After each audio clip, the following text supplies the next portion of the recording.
Hello, everybody, and welcome back to another edition of the Charm City Sideline podcast.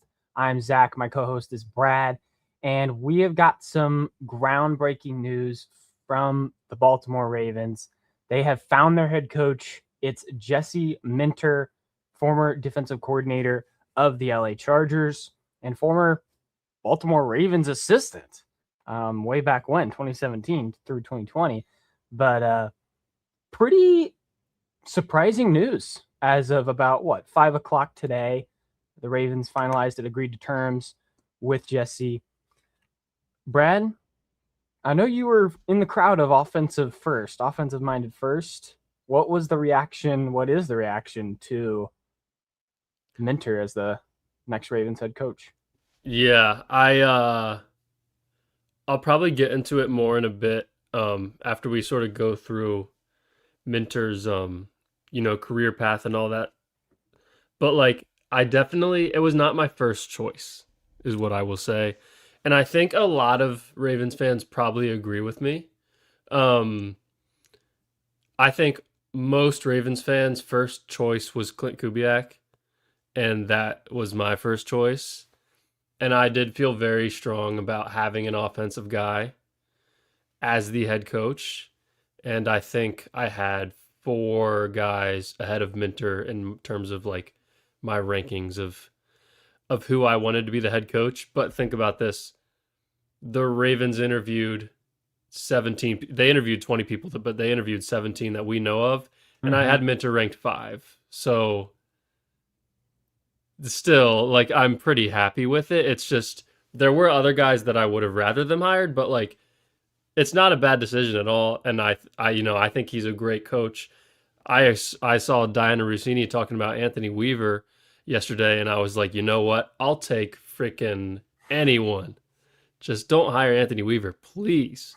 So I'm feeling pretty good about it. What about you? I'm feeling good. I had him as a top 3 or 4 candidate by the end of it, and I felt good by it. Originally, I will have to say I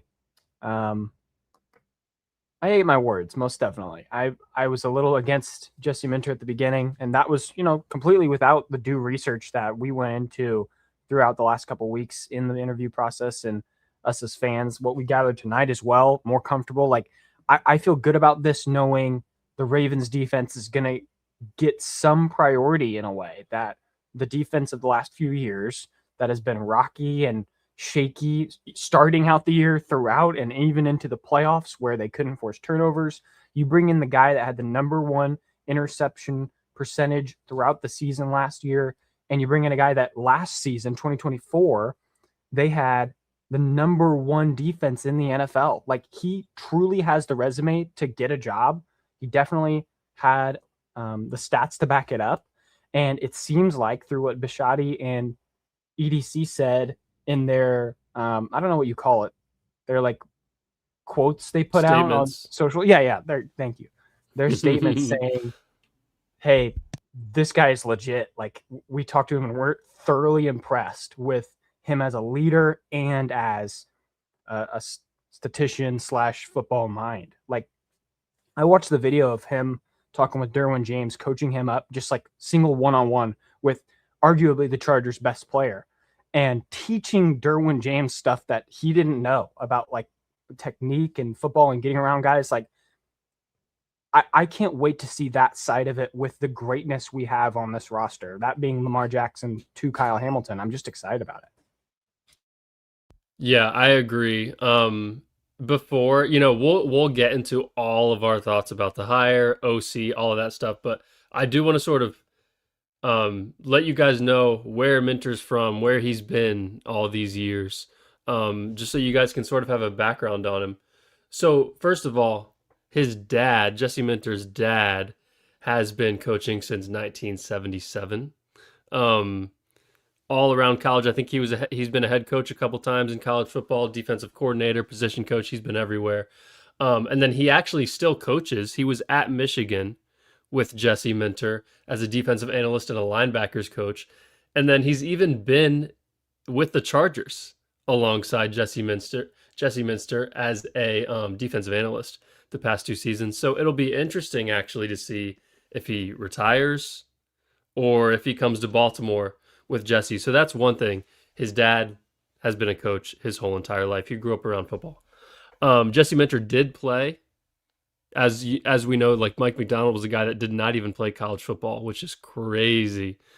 Jesse Minter played wide receiver at a college called Mount St. Joseph University from 2002 to 2005. It's a small private Catholic university in Ohio. Now, the coaching experience that Jesse Minter has. He started at 23 years old at Notre Dame as a grad assistant. As a defensive intern. Then grad assistant at Cincinnati, 2007, 2008. Then he got his first position coach job at Indiana State, 2009. He coached linebackers there. And then he was promoted to defensive coordinator at Indiana State. Zach, you're an Indiana guy. Mm-hmm. That school's probably near you somewhere. Then defensive coordinator at Georgia State for 3 years. And then 2017, he gets hired under John Harbaugh as a defensive assistant. After 2 years doing that, DB coach with the Ravens in 2019. Then the primary DB coach in 2020. Then he goes back down to college football and is the defensive coordinator at Vanderbilt. And then when Mike McDonald leaves Michigan, Jesse Minter goes to Michigan and becomes their defensive coordinator. He does that from 2022 to 2023. He won the national championship with Michigan. In 2023 at Michigan, their defense allowed 10.4 points per game. That was first in the entire country. I believe there are over 120 Division I football teams. So just nasty, nasty stuff there. And then has been with the Chargers as a defensive coordinator the last 2 years. That was a lot of information for you guys. Zach, what sort of sticks out to you about his experience?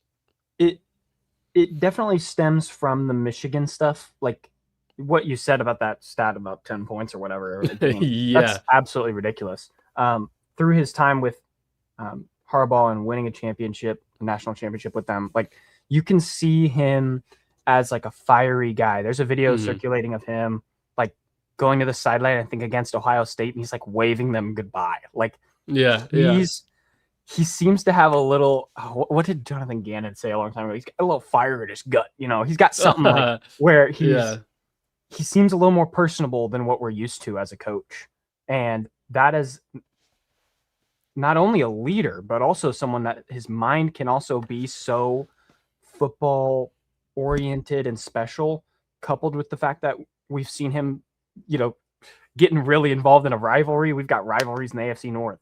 You've seen him go one-on-one with the best players. We have a Lamar Jackson that needs that type of attention too. Like, even though he is a defensive guy, looking at him as an all-around head coach, even though he is defensive focused, this is the first time we're seeing Lamar Jackson and his company of the Ravens roster that's going with a team like that. It's just another uplifting thing. When Michigan had, an elite defensive line through those years, I think it was Hutchinson and Ojabo with that time, like you could see how incredible they got through those last couple of years with him. And I'm frankly just impressed with his resume, and it keeps building. Every time I, open Twitter, I learn something new about him because everyone's just, finding some new stat or some cool instance with him. I mean, I'm all in on the hire. I was shaky when I first saw the notification. I don't know about you. Like, it pops up and I think it was Rappaport saying they've zeroed in on him, and I'm like, oh wow. Like it didn't feel like defense was gonna be the pick. I'd heard it so much from you, from Cole Jackson was talking about it, like so many people referencing how much offense would be important to it. And the Ravens, again, zigging when everyone's zagging, like go to a defensive mind and kind of shake it up. So I applaud them for being bold in this situation too, not going by what everyone was asking in that department, I guess. Yeah. And, I mentioned that I think Jesse Minter is a really good coach. I mean, we talked about it last pod. Like, I think he might be like not even Mike McDonald light. I think he might just be Mike McDonald. You know what I mean? Like, 2.0 I even. think, You never yeah, like know. I really think he is that good of a defensive coach. I just think that, I don't want to be negative on this bright day. We can get out of the way though. We need to talk about it a little. Like, you look at the Eagles and you look at the Bucks and you look at the Lions, and those teams don't have an offensive play caller as their head coach. And they continue, it feels like almost every single year they need a new OC, whether it's because they were so good that they got hired as a head coach and left, or they were so bad that they got fired. It's really, really difficult to find a medium. And honestly, past couple of years, Ravens found that with Todd Monken, a guy that's kind of too old, where he's going to get a not going to get a head coaching opportunity. But like, guys, I'm just telling you now, like it's going to be tough. Like Lamar for the rest of his career in Baltimore is going to have like multiple offensive coordinators, three, four, five, maybe, like depending on how long he plays. Like that's just the reality of the situation when you have a defensive coach. I've always just felt like it's easier to find a defensive coordinator than it is to find an offensive coordinator. And I think it's also easier to promote from within on the defensive side of the ball. It's easier to sort of replicate what the guy in front of you was doing. Um, and I think everyone has sort of felt burned by the whole Zach Gore situation. That's kind of rare for a defensive coordinator to be that bad. Like, I'm not gonna lie. Like, that doesn't happen very often. I see offensive coordinators be bad and get fired after a year a lot. And that's just a concern that I have. And I was really hoping that Lamar was going to have a guy on the sideline with him for the rest of his career calling the plays. They have a 8-year long relationship, and that's the guy running Lamar's offense. Like, I just wish that we would have gotten that. The reason Jesse Minter was still my 5th highest rated candidate on my board is because I think he's a defensive genius. And that's why I'm still excited about the move, even though if I were in charge, there's 3, 4 guys on the offensive side of the ball that I would have chosen over him. But that doesn't mean it's a bad hire. Right. And I think that's a lot for someone like you to say, as someone who's been asking for an offensive mind, where it, not in a bad way, that you see the Ravens bring in a defensive guy. Like, there must be a thorough reason, a great reason, that the Ravens bring him in, choose him over some of those names we've been talking about this whole coaching process. And I think that's an exciting thing where Minter brings a young mind, apparently someone that can talk to, relate to Lamar. And even though we might lose an offensive coordinator or two, three, whatever in this time frame, like I think that there's still some years where, like, if we hired an OC right now and he was a homegrown kind of thing, maybe he sticks around another year. Maybe like there was still holes to fix. Maybe we just aren't the perfect Baltimore Ravens we're used to. There's still examples of this last season. Yeah. Like, I think there's still some light at the end of the tunnel when talking about that part of it. But I do agree with you in the fact that the offensive side, like, you do just wish Lamar got that luxury. And I think he technically does in a way with Minter. Like, when we talk about Harbaugh and how great he was as like a player coach, there wasn't a time that we could say that Harbaugh was bringing Lamar into his office with, a couple of the main guys and saying like, hey, this is what you got to do better offensively. Like, this is how our defense is playing well. This is how the opposing defenses are playing well. And this is how you can combat it, completely counteract it. I think there's some side of it as well that, you can have greatness as in an offensive mind towards an offensive player, but I think it can stretch as far as a defensive mind helping an offensive player. I think we've seen it in the past. And even someone like McDonald right now, that yes, he gets Kubiak, but yes, McDonald is also a defensive genius. He's going to make a quarterback like Darnold, who isn't a very proven elite guy, into a very proven looking guy this season. So I'm excited for it, for the fact that this pick isn't made without Lamar Jackson's approval too. I really think that, and that gives me a comfort level in the fact that I think his coordination with Minter is still going to be as efficient and effective as an offensive mind being with him too. That's what I'm taking into it. It Mm-hmm. might not be as great as like maybe Purple Rain podcast bringing up Nate Shieldhouse. Like if Yeah. Nate Shieldhouse were to just join someone and become Sean McVay, like I'd be jealous. Like I'd be really upset. But I mean, we have a very good defensive mind to also, Mm-hmm. steer him in the right path, and hopefully this defense too, which we now have a luxury of seeing someone as a defensive guy, as a head coach of the team that can transform us into turnovers and crucial moments. Getting the most out of young talent. Like someone commented, like, gonna turn Mike Green into T Zizzle. That's hilarious. Yeah. But like now we can dream that, far away, Mm-hmm. where it's like if you're getting production out of Joey Bosa last year, I don't know how to pronounce his name, but a guy that was a young guy and he immediately developed last year for the Chargers. This year with Owe getting him midway, there was so many times where Minter also got challenged in a way that is you trade away Yeah. Gilman, you lose Khalil Mack for the year. You have to get in Owe and develop him very quickly to be effective in the playoffs. There was many different times where I was impressed learning more about him after, 4 hours worth of time that we've got now since he Mm-hmm. was named head Mm-hmm. coach. It's 5 hours, dude. It's five Yeah. freaking hours that we've learned all this. We have, all off season where we're going to see him coordinate with EDC and Mm-hmm. make an incredible Mm-hmm. roster, hopefully. Yeah, and like, another thing why I usually tend to go like offense is because usually the head coach, probably 99% of the time, has an impact on who the GM drafts and signs and trades for. And usually, if you're an offensive coach, you're going to think offensive line matters more, wide receivers matter more, tight ends matter more, which I agree with.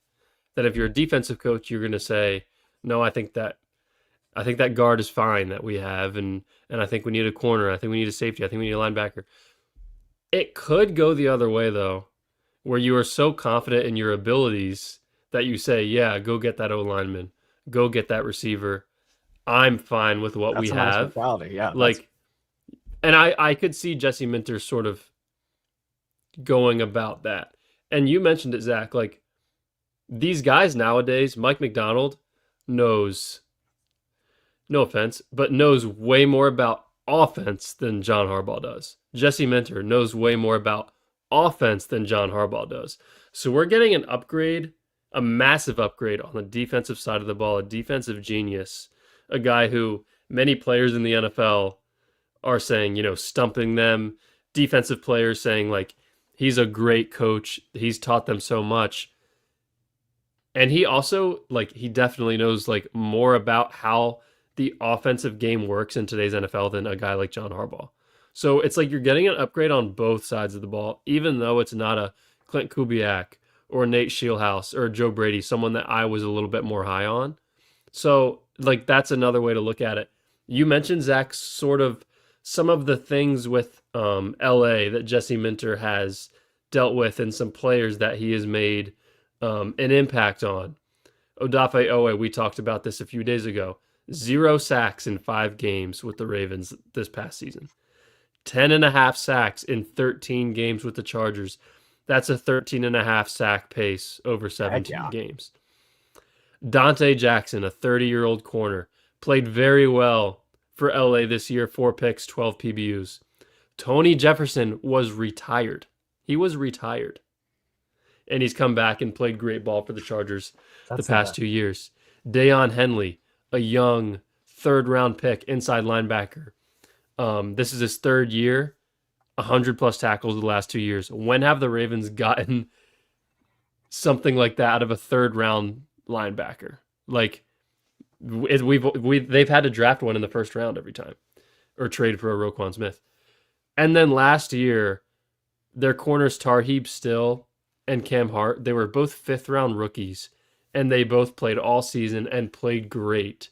And that was like, holy shit. Like, how are they? I remember when we were preparing for the preview for the Chargers game last year, and I was looking at Still and Cam Hart, and I was like, these guys are 5th-round rookies? What in the hell? And like now looking back at that, they're still playing very well. Like, imagine if Caillou Blue Kelly would have been a great player his rookie year. Like, that's what he's getting out of some of these guys. And then you could translate that to who the Ravens have on defense right now. Like Malachi Stark's first round pick, rookie safety, like how much more could Mm. he get out of him? Mike Green, someone mentioned that earlier. Like these young guys that can be developed, and like maybe the Ravens draft a corner in the fourth round this year, and he's playing great starting snaps on the other side of Nate Wiggins in October. Like maybe he's able to get those things out of young defensive players too, and that's what's really exciting about this hire, honestly. Chris Rim on Twitter just tweeted the year before Minter became the Chargers DC, the Chargers were 30th in yards per game allowed, 24th in points per game or points allowed, 27th in yards per play, and it was the worst season of Derwin James's career in 2 seasons under Minter, 5th in passing yards per game, 3rd in points allowed, 7th in yards per play, and back-to-back All-Pros for Derwin James. I mean, the resume continues to build as just time goes on. People are learning more. This is, again, 5 hours into learning his stuff, and I'm thoroughly impressed. Someone, Timothy, just said something about like the Chargers fans sad to see him go. Like we were sad to see McDonald go. That's a good little comparison. I'm thinking about so much whenever you said about the former players. Eric Weddle, we're definitely acquainted with him as a Raven. He tweeted out something like you could see a same impact as Mike McDonald did to Seattle here in Baltimore with Minter. That was really nice to see. Someone like Tony Jefferson and Derwin James also just tweeting out like, love you, coach. Like, we're going to miss you. The DBs on this team have high potential, and that's Kyle Hamilton. You saw him finish some crazy rankings of player all season. Someone like Starks, like you mentioned, even seeing Nate Wiggins progress into an elite player. If someone like Marlon Humphrey is let go or even retained, you might see more out of him. But if you let him go to see what you can get out of someone like Wiggins, maybe you get a really good signing early on and you can address that way. I think that some of these former picks of DaCosta's, where, like you mentioned with Kelly, like some of these late picks that we think look pretty good on paper, from like someone like Peebles to someone like Buchanan eventually really did shine. Yeah. Like where EDC really did And- hit on these guys, it seems that hopefully Minter does get every last ounce of effort and efficiency out of those guys. Yeah, and like the two corners who had season-ending injuries, Bilal Kone and Robert Longerbeam, like those guys kind of feel like a lost cause right now. Honestly, like now, maybe not. Like maybe one of those guys can have a solid camp and make the team this year. Like you mentioned that tweet about like the impact that he had on the Chargers when he got there. Like they were 30th in pass yards per game allowed. That sounds familiar. The year, yeah, it does. That sounds familiar, y'all. The year before Minter got there, and now 2 years after he's there, they are 5th in pass yards per game allowed. Points allowed 24th to 3rd, and then yards per play allowed 27th to 7th. Just has made a massive impact, and I mentioned his points per game allowed his last year at Michigan, but his last 4 years of being a defensive coordinator, 2022 Michigan, 16.1 points allowed. That was 7th in the country. I mentioned 2023, 10 points allowed. That was 1st in the country. 2024 with the Chargers, 17.7 points allowed per game. That was 1st in the NFL. And then this past year, 20 exactly points allowed per game. That's 9th in the NFL. So, like, at the absolute worst, you can find a statistic they're like 8th or 9th in the NFL. Like, it doesn't matter what type of stat you try to cherry pick. They're top half of the league minimum in every single stat you can try and find. You mentioned, the interceptions. I think they're actually their second interception percentage this season, getting a lot of turnovers. Playoff games, right? That is where the Ravens struggle. This was obviously a different year where Baltimore didn't even make the playoffs, but in the Lamar Jackson era, it's been regular season almost doesn't even matter. Make the playoffs, and you can't win when it matters most. Part of that has been the offensive side of the ball, 100%. Haven't scored enough points. Why have they not been able to score enough points? Well, some of that is because Lamar Jackson has started past midfield one time, I believe, in his career in the playoffs, which is horrific. That's an horrific stat. And in terms of the turnovers, the Ravens defense has forced two turnovers in Lamar Jackson's 8 playoff games. Jesse Minter's Chargers defenses have forced 5 turnovers in 2 playoff games. So, if you can see a big moment in a playoff game where he dials up a blitz that no one's seen before. Travis Kelce mentioned they were playing the Chargers this year, and he dialed up a blitz, and they were like, what in the heck was that? We did not see that on tape. Maybe he can dial something like that in a divisional round game and forces Josh Allen, Patrick Mahomes to throw a pick, and Lamar Jackson finally has, like, I don't know, maybe he's set up with a 1st and 10 at the 17-yard line or something like that. Like, we haven't seen that in the playoffs at all.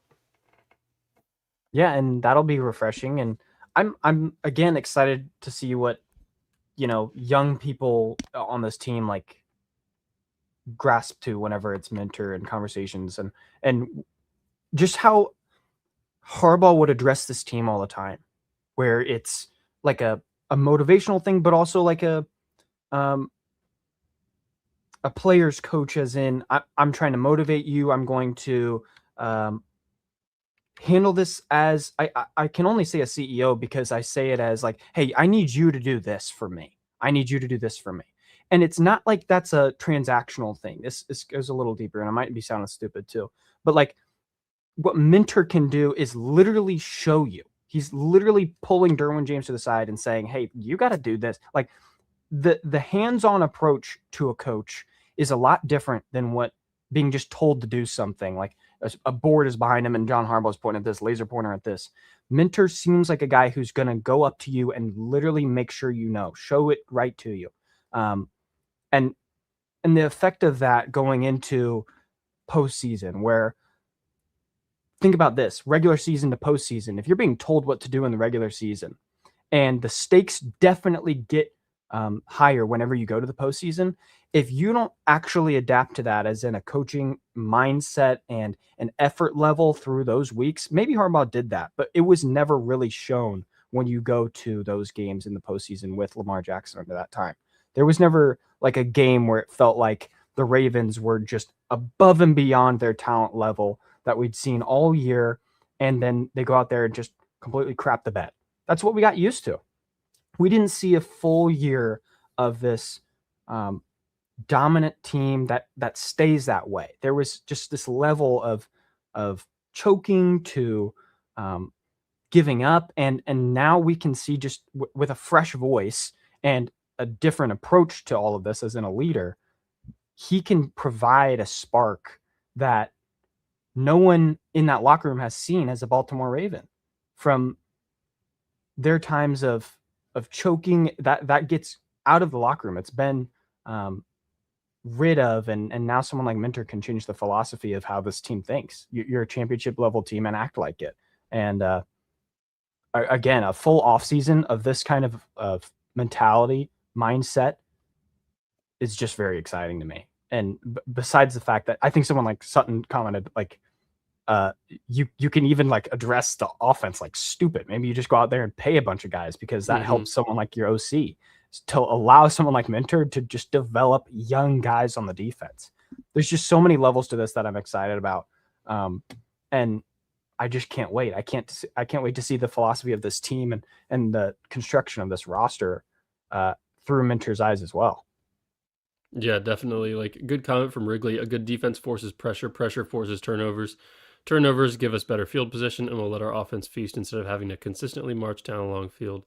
I agree. It's just like I keep thinking about the AFC Championship when like the Ravens only allow 17 points and they just you'd think they still couldn't get it done on the offensive side of the ball. Like that's what I was thinking about when I was like, get a Kubiak, get a Shieldhouse, get a Davis Webb, get a Joe Brady. Like, I was just thinking that's sort of what you would want to change. But like, you could look at it the other way, like, okay, let's go to another AFC championship where we only allow 17 points. And, hopefully we learn a lesson and don't turn the ball over. And that's the one we win. So, it can be looked at both ways. Um, the pass rush is something that we would obviously like to see be improved. The Ravens pass rush has been horrendous um, for, years now, but especially under Zach Orr. In terms of sack percentage in the NFL in 2025, the Ravens were 31st. The Chargers under Jesse Minter were 7th in sack percentage. Some other stats under Jesse Minter's defense in 2025, which I will say was definitely less talented than it was in 2024 when he had the number one total scoring defense. 7th in EPA per play, 8th in success rate, 5th lowest completion percentage allowed, 3rd least passing touchdowns. I mentioned the sack percentage, 2nd in interception percentage, 4th in red zone percentage, and 5th in third down percentage. The Ravens have struggled on third down as well, especially in late game situations a lot under Zach Orr. It feels like they finally get to a 3rd and 10, 3rd and 8, 3rd and 15, and they just give it up every single time. So knowing that Jesse Minter has the ability to lock in and finally get a third down stop, maybe when you're trying to hold on at the end of a game, like hopefully that's something that we can see as well. And I'm just very hopeful that this defense is going to be really good next year again. And I'm so excited to see the development of the young players. Travis Jones, what are we going to see from him newly extended, right? Like, can we see Roquan Smith sort of have a bounce back year? Teddy Buchanan's going to probably be out for a little bit. What are we going to see from Trenton Simpson? What are we going to see from TJ Tampa? Our Darius Washington, maybe he'll be back. Those guys, Tavius Robinson, Mike Green. There's so many guys you can look at, and it's like, what is Jesse Minter going to be able to get out of him and him and him? And it's awesome to think about. And obviously, if they can get this extension done with Lamar, there could be a lot of additions too, and maybe a top pass rusher via free agency or trade. And that's a great point. So we can address, the offense like we should. But like what you said about the 2024 difference to the 2025 difference really struck a nerve with me. That 2024 could be so perfect. They have cornerstones everywhere. That sounds like our team and developmental young guys.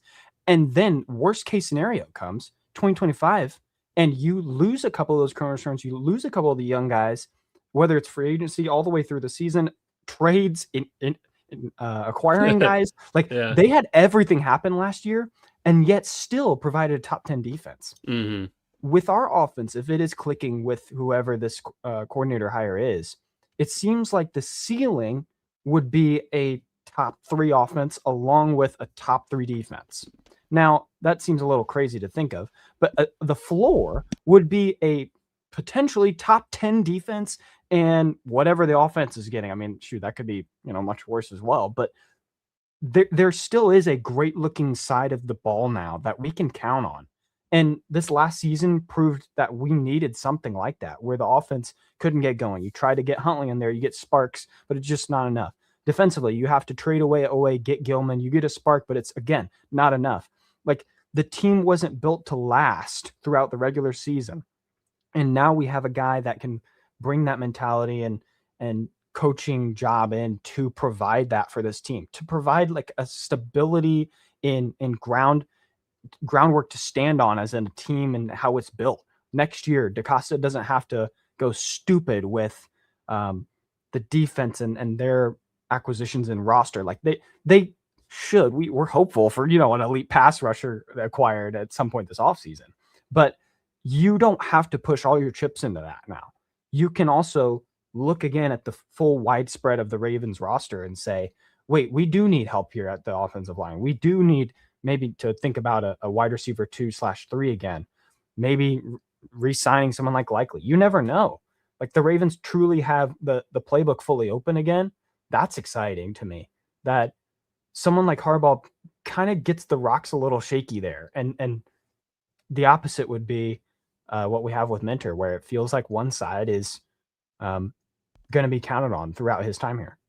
Yeah, yeah. Real quick before we get to Wrigley Super Chat, there's a comment from Timothy. Chargers podcasters think that Mike Elston, who the Chargers defensive line coach, is the one likeliest to follow Minter and be the DC, because Minter's strong suit is the secondary. That makes a lot of sense. I like it. Obviously, as you guys know, the DC won't be calling plays, but they still run the defense, and obviously Jesse Minter has a lot on his plate as the head coach. So that guy still has a very important role, even though he would not be calling the plays. Mike Elston was at Michigan with Jim Harbaugh and Jesse Minter as a Ooh. defensive line coach and a recruiting coordinator, and now the defensive line coach the last 2 years in LA. He Super could get a chat. chance, I guess. I'm sorry. He could get a chance with the Chargers as well. Yeah, To do a yeah, good job too. You never yeah, know for because sure, both of those. for sure. You know. Yeah. Super chat from Wrigley. We appreciate it. Where are we Shout out sitting Wrigley. now? Who would you pick for offensive coordinator? Let's get into it, Zach. Ooh, we should. Who are your top picks? I think you are against the fan base that would say Kingsbury is high on people's charts. I think some people are very against that. I'm not totally shy away from that as a decision. But I mean, I think someone like Joe Brady, if he were to be available, intrigues me more. Yeah. So like, if the Ravens hired Cliff Kingsbury, I would not be excited. I don't love his offense. Very rarely under center, and that's something that we've seen Todd Monken incorporate a lot recently, and that's really helped the Ravens offense get going with a lot of play action and running outside zone with Derrick Henry. Kingsbury's like shotgun every single play. Like maybe that would change with Lamar and the Ravens offense, but who knows? And Derrick Henry, I mean, you have to be under center with Derrick Henry. Um, but I don't love Kingsbury, and it always feels like he is great for a couple of months and then it kind of falls off, or great for maybe even 1 year and then it kind of falls off.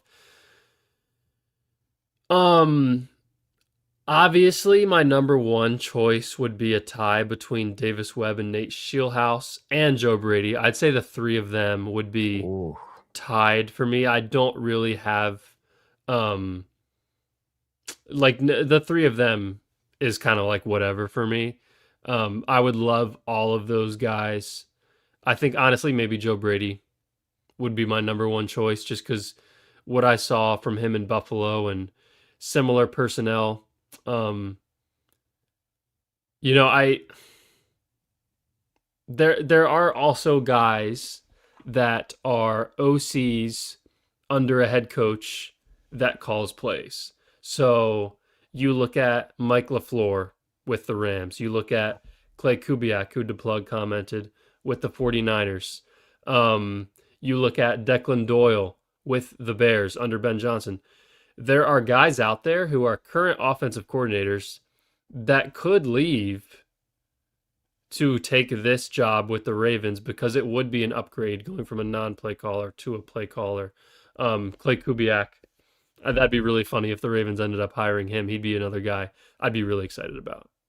Me too. I do agree with Wrigley though. I'm more towards Webb. I think a personable person, a personable a personable coach to be with Lamar sounds good to me. And especially with that offense, it's a young group that can be hot headed. I think that someone like him can relate to them, young guy. Um, that's an interesting thing from Tim. Is McDaniel like 100% gone? Like he's signed away, done Like, deal? I don't think so officially because I think he's still in the running for the Browns head coaching job. But I don't think he would be like, sorry, Chargers, I'm going to go take the same job with a different team. I thought he pulled out of the Browns job. Oh, yeah, he did. Who is he still in the running for? They're like Raiders? I don't know who it Maybe. is. There were the Ravens and someone else. No, or was that You Minter? associate? I don't fricking know what's going on. McDaniel, I think, is still in the running for one head coaching job. But anyway, he wouldn't. He's not going to be the Ravens OC.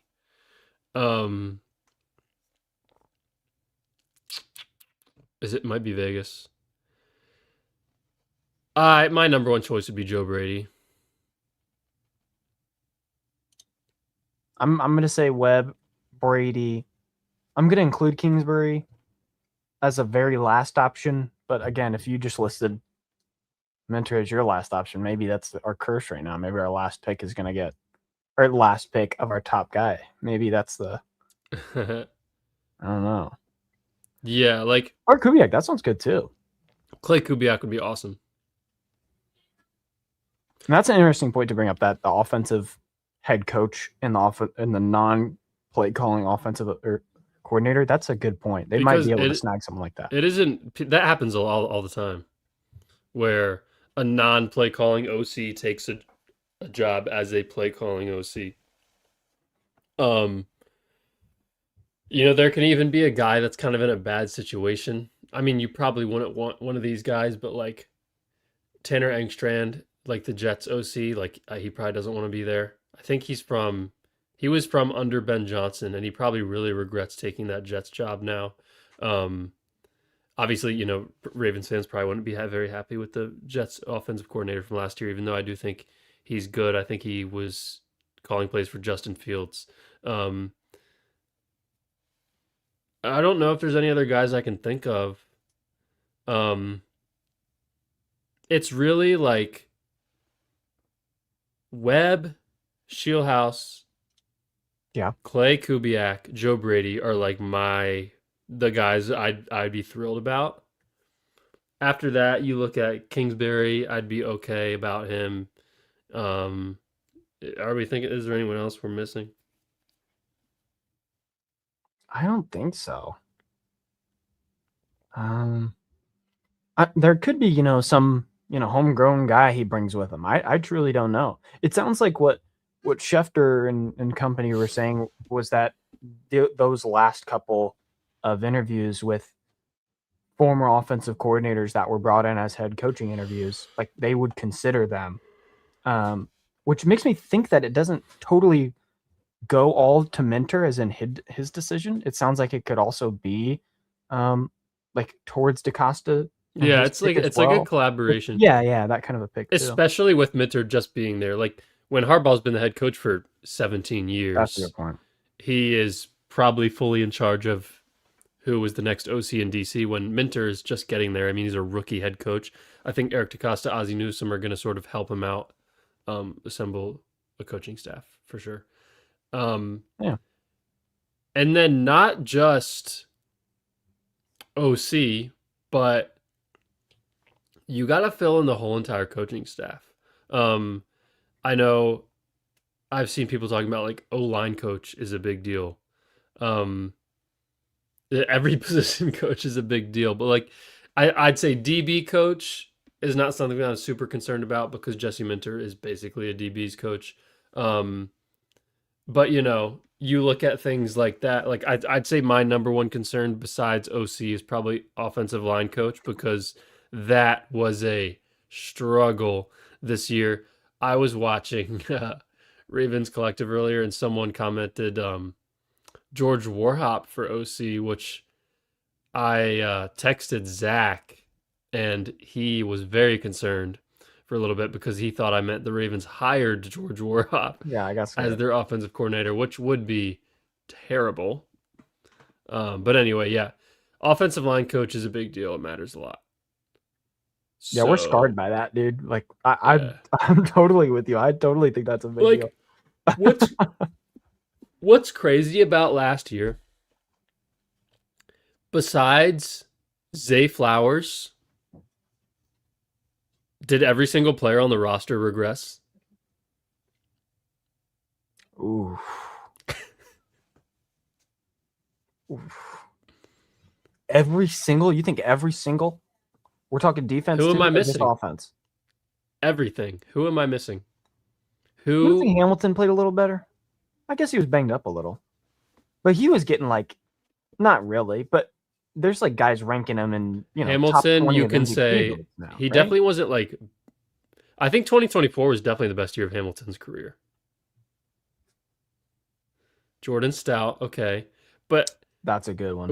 The reason I said that is because you're going to have a new coach on both sides of the ball this year. So Minter's coming in, filling in for Zach Orr. And then you're gonna have a new O-line coach, new OC. So like you have a new coach on both sides of the ball. So everyone that was good in 2024 or average in 2024 and was then worse in 2025, hopefully these new coaches can get them back to where they were. I'm talking about Roger Rosengarten. I'm talking about our whole entire offensive line's a free agent, so never mind. I'm talking about Rashad Bateman. I'm talking about Mark Andrews. I'm talking about Roquan Smith. Honestly, has regressed the last couple of years. Um, those type of guys, I've seen Kyle Van Noy talk a lot about this head coaching process. Don't know if I don't know if I would keep him. Some of the brightest spots on the Ravens were from rookies, I guess. In Teddy, Yeah. but that's the harsh reality.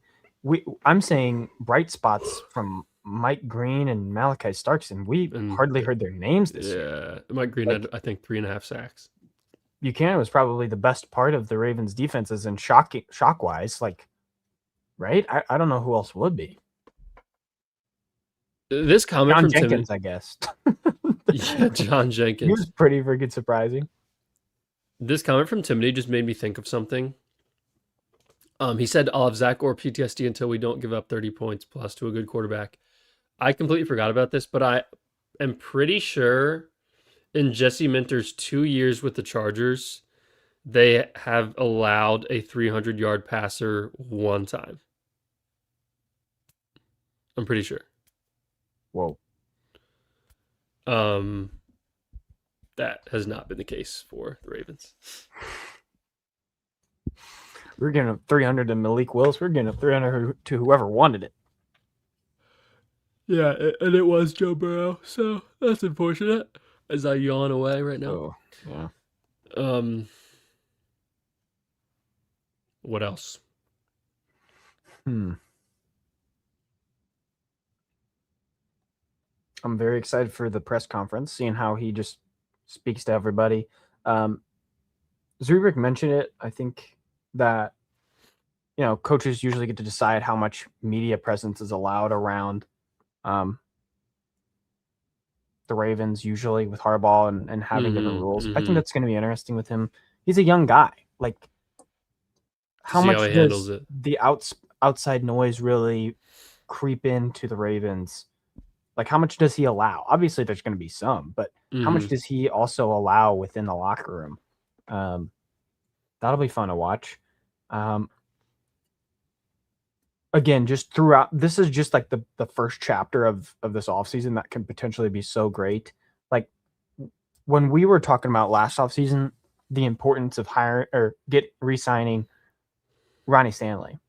And that doesn't feel like there's any looming big, like, massive guy that if we lose, we're a different team next year.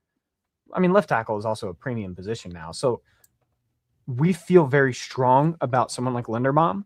If Linderbaum leaves because of a premium price towards, maybe the Giants, maybe you go somewhere like that. Yeah. We can, with Lamar's help, hopefully an extension, have an incredible offseason to lead up to the actual games. And I'm just looking forward to it. I'm trying to live down the line almost right now, not take in right now where it's like we hired a great defensive mind, but the only way we're really going to see the stats is, come game time. So I'm excited for the future of it. And definitely excited for this OC pick. There's reason to, I think, be a little more weary on someone like Kingsbury. Kingsbury had really good times. Like, he still has a great resume, as in what? Mahomes, Caleb Williams, Kyler Murray, rookie year, Jaden Daniel, technically rookie year, Kyler. Yeah. Those guys had good years. I think that the Daniels and Murray one felt plagued with injuries by the last year of their times. I don't have a Kyler stack Murray of was a Carl. lot better with Cliff Kingsbury than he was with Jonathan Gannon. Yeah, yeah.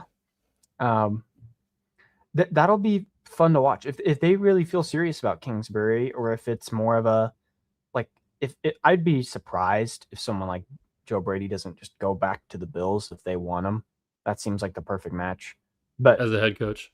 yeah, Yeah. but hopefully that pick is decided soon, maybe by Super Bowl time, and that'll be so much fun to watch. Even technically, we're not talking about it because it's still a defensive coordinator and he's not going to be calling the defense.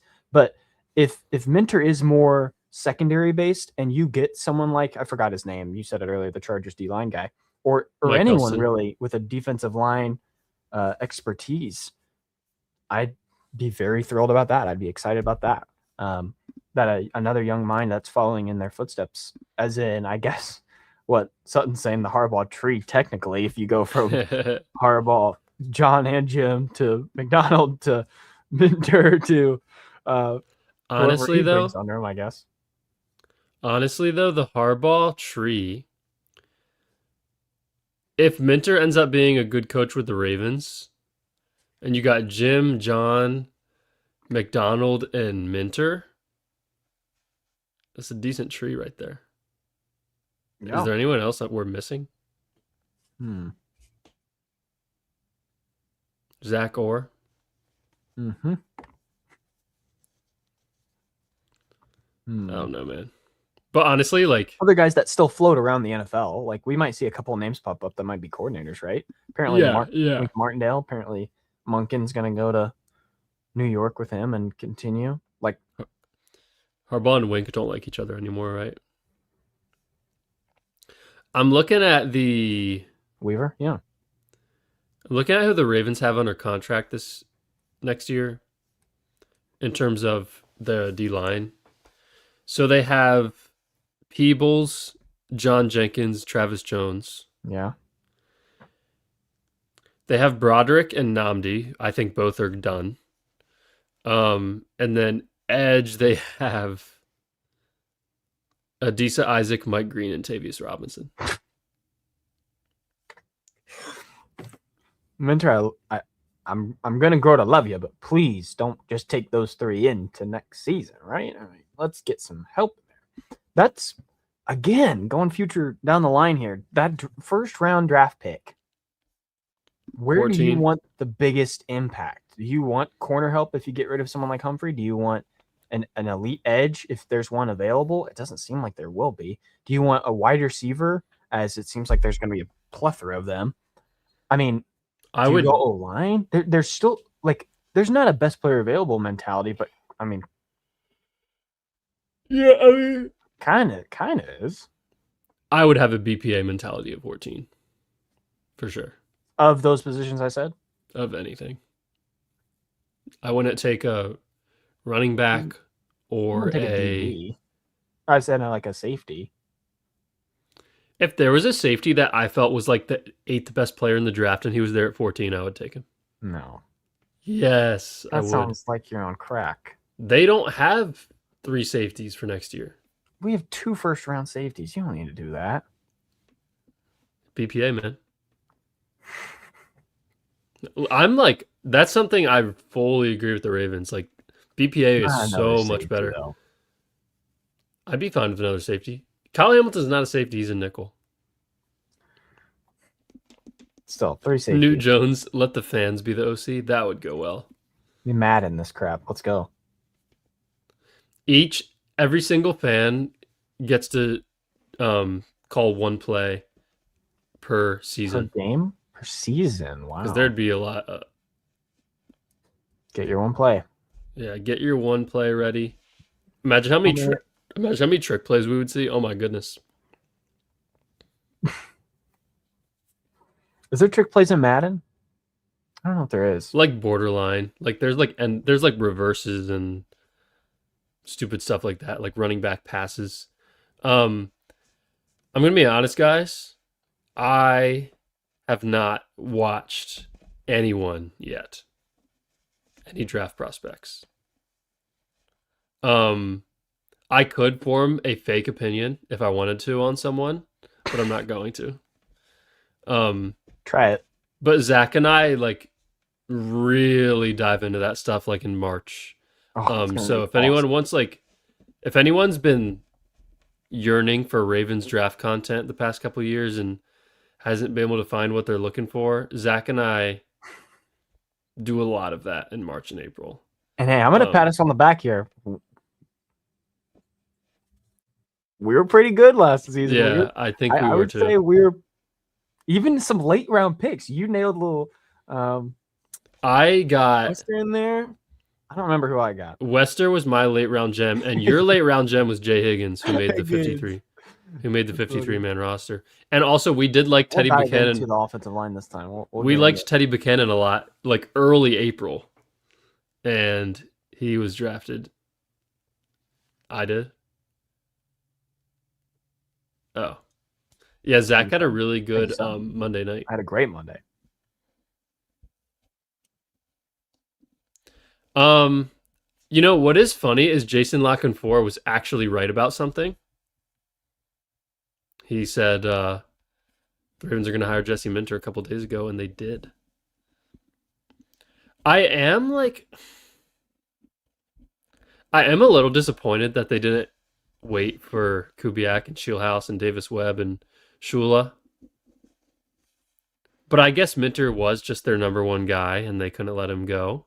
Um, but it does make you think, like, if the Raiders did not want Jesse Minter, the Ravens would not have hired him this early, which means they still wanted to talk to the other people, which means they could have gotten their socks blown off by Davis Webb for a second time or Clint Kubiak, and like they might have made a different hire. Honestly, like they might have made a different hire if they just had more time, and that is interesting to think about. Obviously, it doesn't matter because there's nothing you can do about it now, but like those things do happen. Um, but just like you know, I really do think Minter is going to be a great coach for this football team, and I have a ton of faith in him. This the way that I feel about this hire has nothing to do with Jesse Minter. It has all to do with the Ravens' decision to go defense instead of offense. Yeah, Sutton just commented, is it just me or does the prospect of Steelers hiring Flores or Shula and then Shieldhouse as OC scare the shit out of anyone else? Well, actually, I'll say this, Sutton. In terms of Flores and Shula, yes, I would hate if the Steelers hired Flores or Shula. In terms of Shieldhouse, I'd be surprised if he went to Pittsburgh because they're not going to have a quarterback. And that probably wouldn't be a great move for him when he's already getting head coaching opportunities as the Rams pass game coordinator. I think if Shieldhouse were to leave, it would probably be to a Baltimore or maybe to a Buffalo if they hired a defensive coach. Like, I think Shieldhouse and Davis Webb, they would only go to a team with a great quarterback already. Fryer views Pittsburgh is hiring Mike McCarthy. I would absolutely love that. Wouldn't that be something? Mike McCarthy gets hired and Aaron Rodgers runs it back. Where's Henry? Is Henry in here? I want to hear his He thoughts. was in here. I don't know if he still is. Davis Webb, Ravens OC. I will be there for that. The thing is, That's though, good. so there's something to think about here. Davis Webb, Shieldhouse, they will be the Ravens OC for 1 year. Like, that's just the truth. Um, what's interesting about if the Ravens are able to get Joe Brady as their OC, Joe Brady has been the Bills OC for 3 years and hasn't gotten a head coaching job yet. And also something to think about, guys. A third of the NFL fired their coach this offseason. A third of their NFL is not going to fire their coach again next offseason, True. which means that we might see like 3 or 4 openings next year. Which means if the Ravens do get one of these great offensive coordinators and they have a great year, there might just not be enough opportunities for them to leave. And maybe they do have 2 years with a Joe Brady, or maybe Cliff Kingsbury does have a great year. Um, Wait, this is true. I yeah, thought yeah, Flores did resign, yeah. didn't he? Well, he did, but it's kind of the similar with McDaniel. It's like they agreed, Oh, if they but got it's the like if gig they they get a head wanted. coaching job, they don't have to. Yeah. Okay. Fry reviews. You gotta. So what head coaching opportunities are still available? NFL head coaching cycle. Can I just get like a simple freaking? You got. Oh my goodness, I'm not subscribed. You got. Okay, Giants is filled. Falcons is filled. Dolphins is filled. Titans is filled. Ravens is filled. Can someone help me out here? I'm struggling. Okay, there we go. Finally. Okay, so you got the Steelers is open. Raiders is open. Browns is open. Bills, Ravens, and Cardinals. Okay. So I do think it's very possible that the Ravens could hire Joe Brady as their OC. It's like if he doesn't get the Bills job, Yeah, that's the big one. has anyone else even interviewed him? Uh, um, oh, I don't know. Like I don't think so. He's not no one in their right mind is taking the Browns job. I don't know what the Browns are going to do. They can't even get people to agree to interviews. Like these candidates aren't even wasting their time to interview with the Browns, okay? So we don't need to worry about them. Cardinals, like why would Joe Brady go to the Cardinals? Why would Joe Brady go? Like the Steelers are definitely not hiring him. The Raiders are going to hire Clint Kubiak. I think Joe Brady could easily not get a head coaching job. And if he does, guess who's not going to have a head coaching job? Brian Daboll. Ooh, that's a good point. Bills probably get Dable or Brady. Brady. Wow. And the Ravens could get the other one. Do we want Dable? I would like Dable.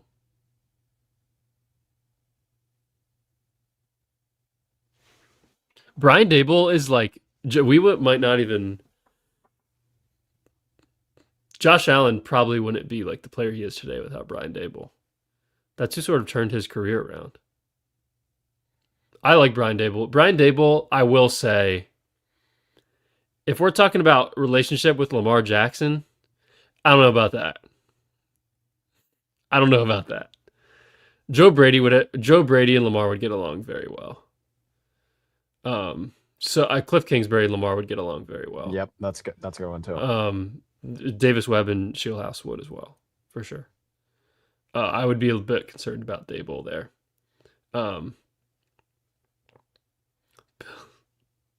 Yeah. Bill should rehire Greg Roman as offensive coordinator. Definitely.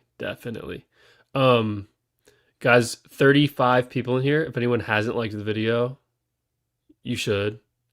If anyone is not subscribed, you should. This is a great comment from GMJ Videos. Minter felt like the top option in a tier of his own this cycle, and I definitely think it helped that he overlapped with Lamar when he was here.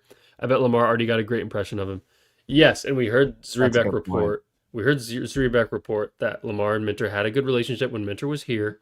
He was here 2018 through 2020. Or 2017 through 2020, but Lamar wasn't here 2017. Jesse Minter definitely was like the best candidate of this cycle. He definitely was. Like it was like Ben Johnson last year. Like that was Minter this year. Definitely was. Like it wasn't Saleh. It wasn't Stefanski. I guess you could say it was John Harbaugh after he got fired. But the Ravens couldn't fire John Harbaugh. So like I do think they got the quote unquote like number one guy. He wasn't my number one guy, but anyway, I like Minter a lot. And also just like seeing videos of Minter talk about football and coach his players, like it almost seems like he's soft-spoken but firm at the same time. Like It seems like he's a very, very good teacher, and he explains things very well. We heard Ravens defenders talk about with Mike McDonald. They always knew exactly what they had to do, and it was the simplest play calling they had ever been a part of, like since they were in college. And I think Jesse Minter has a similar style to that. I mean, Jesse Minter kind of learned under Mike McDonald. Um, and we even saw him talk about how he watched McDonald's film and, you know, tried to figure out, you know, how he used Kyle Hamilton and tried to use Derwin James in a similar way in LA. So there's definitely a lot of inspiration there that goes from McDonald to Minter too. That's my most anticipated connection, I'd say, is from Minter and James to Minter and Hamilton now, seeing how if you even can unlock another level in Kyle Hamilton. I don't think it's possible, but I'd love to be wrong. Yeah. And like you probably can. Like, I mean, we did see Kyle Hamilton play with under Zach Orr the last 2 years. Like, we haven't seen Kyle Hamilton under an elite defensive coordinator since 2023. So we'll see him back in that this year. Something else, another thought I have, guys, about the offensive coordinator thing. I really hope they are on the field. I think when you have an offensive coordinator in the booth, Greg Roman and Todd Monken, Lamar's whole career, he's had an offensive coordinator in the booth. And Cliff Kingsbury was on the sideline with the Commanders. Davis Webb would definitely be on the sideline. Shieldhouse would definitely be on the sideline. Joe Brady's in the booth. So that is something to think about. I feel like it can be compared to like talking to your friend on the phone versus hanging out with your friend in person. Like, it's just, you can't see their face. Like, giving your friend advice in person feels a little more valuable than giving them advice over the phone, right? Yeah. That's yeah. And like, when your play caller's in the booth, like, you're talking to your quarterback coach all the time. Like, you're not talking to the guy calling the plays and the guy that you have been installing all week in practice with. Like, I really hope that the offensive coordinator that they do hire, like, if I were Jesse Minter and Eric DeCosta, I would almost be like, are you going to be on the field? No? Okay, we're not hiring you. Like, that's literally, I would ask them that question, and I would not hire someone if they're not going to be on the field talking to Lamar and the rest of the offense. Joe Brady's in the booth, isn't he? Yeah, he is. So I'm willing to make exceptions. I don't know. Okay. I would make an exception for Joe Brady. Okay, I'm just making sure we're all on the same page. I would make an exception for Joe Brady, but there is a missing field of the game when you're in the booth rather than on the field. But there's also something very essential to seeing the field like from a bird's eye view and in an offensive mind. Like there's a reason they're up there. Yeah, there's also a large advantage to doing such a thing. Like, yes, I would love to have a guy that's on the field as well, but I'm definitely comfortable with having one in the booth too, just to put it out there. Like, I don't know. Also, it would be nice though. Okay, this is interesting. Seahawks, Kubiak's on the field. McVay's on the field. Sean Payton's on the field. Josh McDaniels is on the field. But Rams have Shieldhouse. No, are any of the final four teams right now, is their OC in the booth? Oh, in the booth. I'm sorry. I'm thinking just candidates for all OC. Four of them are on the sideline. I'm thinking just candidates for OC. So that's we might interesting. not know an OC by end of Super Bowl time. Like the final four right now, all of their play callers are on the sideline. Wow. Wow. Something that is interesting is that I think part of the reason Joe Brady still hasn't gotten a head coaching job is because he's in the booth. So something to think about is that could be true. if the Ravens do hire an offensive coordinator that's in the booth, maybe they can keep him for longer. Um, it's just completely different. Like in terms of an NFL team wanting to hire their head coach, like you see this guy on the sideline interacting with his team all the time, versus you get 2 or 3 shots um, on the broadcast of them calling, a play into their headset, and it's like the worst angle you've ever seen in your life, and you see half their face. Like it makes a big difference, I think, in terms of like the hiring process. I'm sure with the questions too, like questioning them and their confidence in answers about, I don't know, a player or a team that's disgruntled, a bad game, bouncing back from such a thing, like thinking about the interview process and like how that could matter too. That might be effective. That's a good point too. There's a good point from Gucci, like Lamar's won MVP with 2 offensive coordinators in the booth, but like part of what I think about with this, and this is why I wanted an offensive coach in the first place. Like if it's a playoff game and Lamar throws a pick in the second quarter and he's pissed. Imagine if like Todd Monken is sitting next to him on the bench, like calming him down. Like that would just feel very different versus like just sitting up there in the booth. Like, I don't even know if they talk on the phone or not, but like, I don't know. It just feels different to me, like being able to be in person with him. Instead of like a T. Martin being the one to calm him down. Mm-hmm. I don't know. I would just rather it be the guy who's calling the plays. I don't think in every NFL situation an OC is doing that though. Like even if we were to get a guy that's on the field, like I don't know.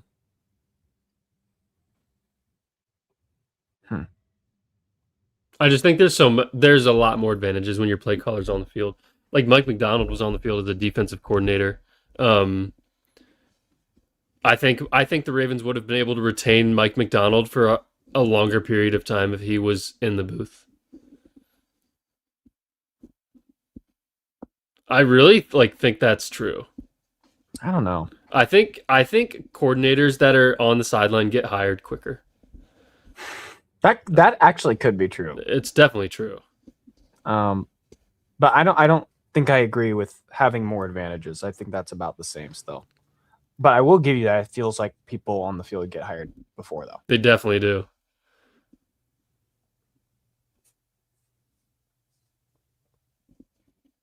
Kingsbury. Kingsbury is on the field. Yeah. There you go. I also do think like Cliff might be able to stay for a little bit. 2 years maybe. Yeah. Instead of 1. I'm happy with 2 years. Yeah. Monken technically would have been 3. You never know, right? I mean, this first season could be probably would have been a dream 4. come true, right? You never know. Monken would have been 4. He definitely would not have gotten a job this offseason. I know.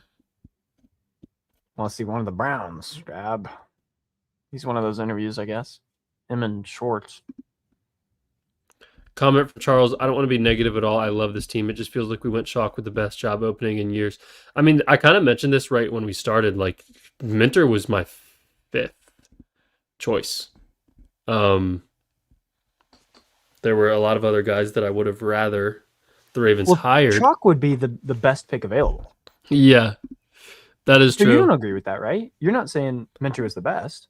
I guess not. If Charles is saying that he thinks Minter is the best, I don't have a problem with that. I think the best guy available is what we wanted, right? I mean, I think he's saying Chalk in terms of like this was the guy that everyone was like the number one candidate. Or like, yeah, like this was the guy that everyone thought the Ravens were going to hire, and like that's who they hired. True. That's true. Like the most. It's kind of like the Ravens. For the Ravens, the Ravens are really starting to become predictable, and they did not used to be. The whole entire world knew they were going to draft Malachi Starks. The whole entire world knew they were going to hire Jesse Minter. And I was just You're nitpicking. I'm not nitpicking. I am Pick not some other, nitpicking. pick some other That is like true. decisions. Pick some other decisions. We didn't think we were gonna actually draft Mike Green when that happened. Go a little bit longer in the draft. Yeah, but I'm talking about the big decisions. First round pick and a head coaching hire. Everyone knew they were going to draft Malachi Starks.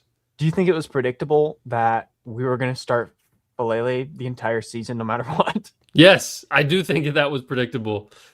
I do think that was predictable. Very predictable, actually. That's What probably about more trading predictable. Elway? No, but like I'm talking about these like massive, like a first round pick and a head coach being hired is different than like a mid season trade of your third best edge rusher. They do always, at least like the last 3 or 4 years, it feels like they always make the move that everyone is expecting them to make, which can be good, can be bad. Like I feel like the Eagles do that a lot. I feel like the Eagles usually make the move that everyone's expecting them to make. I'm gonna play devil's advocate again. I've been playing devil's advocate with you this whole time, but to go another level, I don't necessarily think the defensive coordinator as your head coach is the predictable pick. Like It is for the Ravens.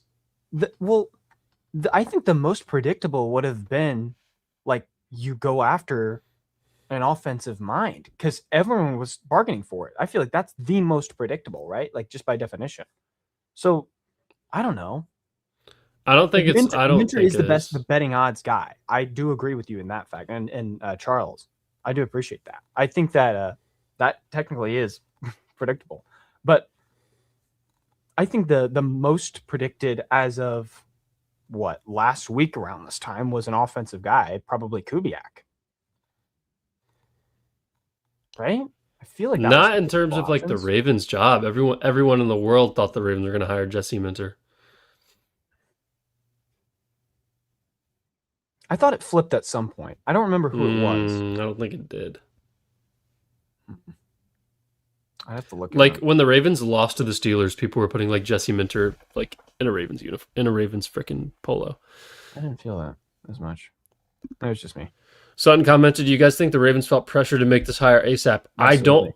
I don't think they were pressured in terms of like Saleh, Stefanski being hired, but I think they were pressured in terms of like the Raiders were going to hire Minter like tonight. Yes. I agree. That's well said. Because if they weren't pressured, I don't think they would have done it, right? Like they would have. Yeah, they wouldn't have done it like done, and you go probably for a interview with him. They probably hired Webb, Minter like 30 minutes after Joe Brady left the castle. Hopefully Joe Brady's not like butthurt about that and not going to be our OC. Yeah, that's a good point. I don't know if I would have been very like enthusiastic if I was asked to go into the interview and be like, "Well, do you want to get the assistant job?" You know, I don't know. I just think like he probably left the interview and 10 minutes later it's like Ravens hired Jesse Minter and he was like, "Oh, so I was there for no reason." Son, I don't know if we're saying it's a reach. Like that he could have been the number one guy. We don't know. If that's, I mean, they're going to say that. No matter what, I think guess, right? I think Jesse Minter was their number one guy. Definitely. I just think they wanted to talk to Davis Webb. Right? They definitely wanted to talk to Davis Webb next week. That sounds right. And maybe Kubiak. That sounds right. But they were like, maybe we just need to go with Minter now. That's a good question from Reviews. What is the problem with predictable? Like, yeah, I'm not saying something's wrong with it. Okay. I'm just saying the Ravens are very predictable. I totally agree with you. I think it was extremely predictable, and it honestly made me a little frustrated when it comes to Starks. I was very upset about the Starks pick. I was like, I think you go get a James Pierce. I liked someone like him, and advocating for him. And I think it was like Walter Nolan. I don't remember if he was picked after, but like those guys being like, I felt like more necessity towards this team right now.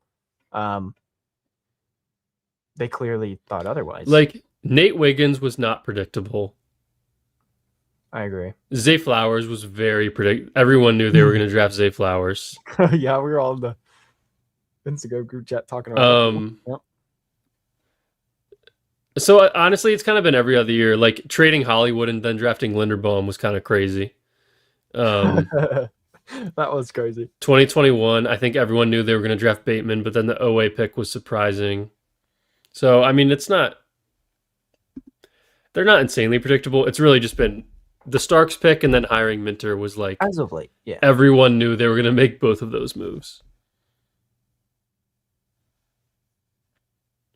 Everyone thought Minter to Ravens because Minter was the top option and Ravens were the number one job. I think every team was asking to interview Minter. That might be true. Did every team ask to interview him? I think so. That actually sounds right. I think Maybe he's not the only tonight. guy that every I don't know. team requested to interview. Crap. Top candidate plus best opening equals most predictable outcome. That's funny. That's funny. Yeah, I agree. Jesse Minter was 100% their number one choice. If he wasn't their number one choice, they would have let him go to Vegas. Yeah. If like this exact same situation happened, but it was Davis Webb today and Jesse Minter was still coaching the playoffs, they probably would have let Davis Webb go and they would have waited for Jesse Minter. I would assume. I mean, if not, that's bad. Yeah, maybe Minter and his agent played hardball, like, hey, you better give us a deal or we're out of here. We're going to go to Vegas. I don't know. You never know. I I really do. assume not, though. I really do think that their number two choice was Davis Webb. That's what we're like You hearing. think the media is going to ask him? No. And they wouldn't answer Who anyway. was your number two? If you didn't get him, who would you have got? They would not answer anyway. That's awesome. I hope the Bills hire like Brian Dable. I would be in shambles if the Bills hired Brian Flores, bro. That would suck. I don't know if he's even interviewed there. I don't either. I have no idea. Maybe he's just relaxing in Minnesota, right? Maybe he's made his mind up. You never know. Because the thing is, like, I think Joe Brady's a good play caller. If the Bills hired Joe Brady, though, they would be keeping their same offense and their defense would be worse because Sean McDermott's a great defensive head coach. Like, they would literally just be making their coaching staff worse than it already was. I think it's a similar thing if they hire Brian Dable. Similar offense, and your defense is not going to be as good. I really do agree, KP. I really hope the Steelers hire Mike McCarthy. That would be Me too. very funny. If the Steelers did, in our worst case scenario, get Shula and Shieldhouse, like, we're talking about a freaking IU level coaching performance to get that roster to the playoffs, right? I mean, this is like, we're talking again, Tomlin level stuff to get them to the playoffs, where it's like the standard for someone like that. Yeah. I don't know if they're in a position to get there. I think Steelers fans would admit that too. So, I don't know. Lamar had a 130 passer rating the first 5 games in 2025, and he was 2-3 because of the defense. We desperately needed this hire. I agree. Tip of the hat. I like it. I can't stop yawning. If Flores did re-sign, like actually re-sign with Minnesota, it might be, over. Yeah, I don't know how this stupid stuff is working. It's pissing me off, bro. Except I'd like to look into Mike McDaniels. No one is actually explaining this stuff correctly. Like, can an insider actually explain? Oh my goodness, bro. I gotta ask them, dude. Thing is, they probably don't even know. They might not. They don't. I doubt it, bro. I doubt it. Guys, the Ravens have like 30,000 free agents. Uh-oh. Are you gonna list them? Should I? I don't know. You just dropped that. I got like should I list all their free agents? Okay, guys. Go for it. I'm gonna list the Ravens free agents. Okay. Yes. Everyone, buckle your seatbelts. Comment your most needed to sign name of this list, please. Okay. So I'm going to comment mine too. Well, I'll say it out loud. Draymond Jones, Alohi Gilman, DeAndre Hopkins, Kyle Van Noy, Tyler Linderbaum, Ardarius Washington, Pat Ricard, Tylan Wallace, Ricard, Brent Urban, Taven Bryan, Chidobe Awuzie, Tyler Huntley, Daniel Falele, Charlie Kolar, Jordan Stout, Isaiah Likely, Keaton Mitchell, and Joseph Nobu. Ooh. It is funny because they have and Linderbaum. Did I say Linderbaum? Yeah, Did I not? You say they have so many holes to fill, but you're right. They don't have like a Kyle Hamilton free agent or a Ronnie Stanley free agent or a Derrick Henry free agent. Like there's not a massive guy. Like Linderbaum maybe. Like Linderbaum would hurt to see leave, like someone like Judon would hurt to see leave. Like you'd be disappointed to lose a Pro Bowl level player, but it's definitely a position that you would hope an NFL team can recover from. We didn't really from Judon that well. Yeah. But I would hope that a center position could be that easy. You'd hope. But I don't know how that, like, how does that determine best available in the draft? You know, if we don't get a center to replace him, free agency wise, that's a scary situation. Yeah. I like Fry Review's list: Ricard, Huntley, Stout. Yeah, you got to re-sign Huntley. Huntley should just top 3 group. Linderbaum is allowed in that. Cheeto, dude. Holy crap. Attitude Pop need to keep Likely and trade Mark Andrews to the Giants. Ooh.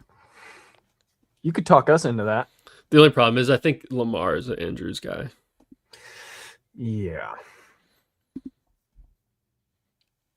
Yeah, the Ravens need 2 guards and a center. Without Linderbaum. Yikes. Well, even if they retain Linderbaum, that's the same thing as like signing a free agent center. Yeah. So they need a center and 2 guards. Oh, yeah. You're technically right. They need a center and 2 guards. They need 2 tight ends. They need... Comment. I like that. They need... I don't know. I feel like they need a receiver. They need D-line majorly. They don't need a ton of edge guys, but they need like a number 1 edge rusher. They need... No offense to him, but that probably shouldn't and couldn't be Dre Jones. Is that what we're thinking? No. Even though I wouldn't mind seeing him back. I wouldn't mind seeing him back, but like they need to like get their pass rusher for once. I think they're good at inside linebacker. Trenton Simpson played very well after Buchanan got injured. They need a corner or 2. They need 1 more safety. And yeah. Is that real? Sutton commented something about the new uniforms. Yeah, I keep seeing stuff about uniforms and I don't really understand like where it's coming from.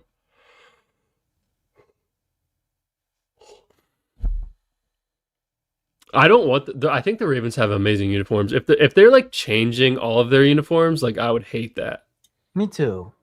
Maybe I love a cool new alt. That's fine. Yeah. But they just had like the Purple Rising. When I was younger, I always wanted I would always be mad that the Ravens weren't getting new uniforms, and now that I'm older, like I don't want them to ever change. Sutton, you goat. God. What a G. Everyone, if you're not subscribed to the Purple Rain podcast, go subscribe to the Purple Rain podcast. We also need to have Sutton on soon. Absolutely. Need a little breakdown. Maybe Sutton can join us for a little draft prospect, a little look into. Maybe definitely, but that's a while. I know. I'm just looking forward to it so much. We're talking draft so much. We could probably have Sutton on maybe to discuss, I don't know, something to do with offensive coordinator. Oh, that's a good one. Okay, for our reviews. We put in back in November an official uniform change. This probably includes slight changes to the current unis and a new alternative uniform. Oh, that's actually kind of cool. If that's That Minter is coming thing also was tough, but if it's an all white uniform, Oh. hey, I'm in. Fry That Reviews sounds tough. low key Friars, hey, might cook, bro. That was tough. Hey, he that was might great. be a detective. That was incredible. That was incredible Might work. be a detective. Incredible work. But big shout out to our guy Sutton. Big shout out. Yeah, appreciate it, son. Mm. I don't want to end the live because we have 35 people in here. Yeah, you guys are the best. Raven saying CJ, I can't wait to talk about my IU prospects. I can't freaking wait. I have no D'Angelo Bonds idea. is like 5'8". No disrespect to him. That sounds like a little rough. I think he's 5'7" or 5'8". Like, Yeah, he plays taller, but that's a real rough number. I would compare him to how a lot of people treated Jay Higgins last year. It's like, ooh, he doesn't have the size. Ooh, he doesn't have speed. Ooh, he doesn't have the intangibles, you know? But or no, he does have the intangibles. I do think Pons is a lot more talented though. Zach was talking about Jay Higgins last April, and I was like, "How much does he weigh?" I was like, "He weighs what? 60 pounds?" Turns out he was right. But he was like number one in every crazy Oh yeah, he like led the Big Ten in tackles. grade, everything. It was incredible. It was incredible. Yeah. Didn't really make sense. I wonder what Emory Jones is gonna do next year. This would be cool if it's a white helmet or something. Oh yeah, I hope it's all white. That'd be cool. They already have all purple. They already have all black. I doubt we're gonna see all gold. The only other option is all white. Oh, that just like gave me a nasty chill down my spine. Like all gold. Ooh. Did the Jags ever wear all gold? You know what's interesting? The Saints have like a gold uniform, but their gold is way better than the Ravens gold. Like it actually looks good. Yes, it is. The Ravens gold is like weird. It's weird. Absolutely. Fry Reviews. Fry Reviews asks, is there any Hoosiers I want in Baltimore? I did answer this last time, but I'll answer it again. I love there's two stud wide receivers. That's Surratt and Cooper. Both we'll talk about when we get to our wide receiver segment later on. But those are my two names to watch. I feel like those would like legitimately be good fits. I've been in love with Surratt since he's started with IU last year. So that's a fun name if you want to look into it. But I agree with you. Our gold is kind of like a weak gold. It's a little more mustardy. It's like poop. We would like. Yeah. A little more mustardy than Saints gold, which is like Sutton says, gold. Bro, we have over 40 people in here. Yeah, IU's got a really good O-line. They have a left tackle and a center that are going to be in the draft. Both later picks, too. That'll be nice. What do you guys want us to talk about? I'll talk about IU all day, but this is a Ravens podcast, y'all. Please. Okay, guys, let's do this. We'll say a name, and then yes or no, would you re-sign him? Okay. For like market price? Just would you resign? Yeah, obviously you're not going to re-sign him for $10, but like for about what you think they would need. Draymond Jones, are you re-signing him? His market value is $10 million per year. Oh. Do we have any idea, like an estimate, how much money we would get if Lamar did a extension? Didn't you say it? You would get 30? A freaking ton. Wasn't it like 30 or something? I'm just guessing. Okay. You don't 20, know for sure. A minimum of 20. I would not re-sign Draymond Jones, and I would just go get a big-time pass rusher.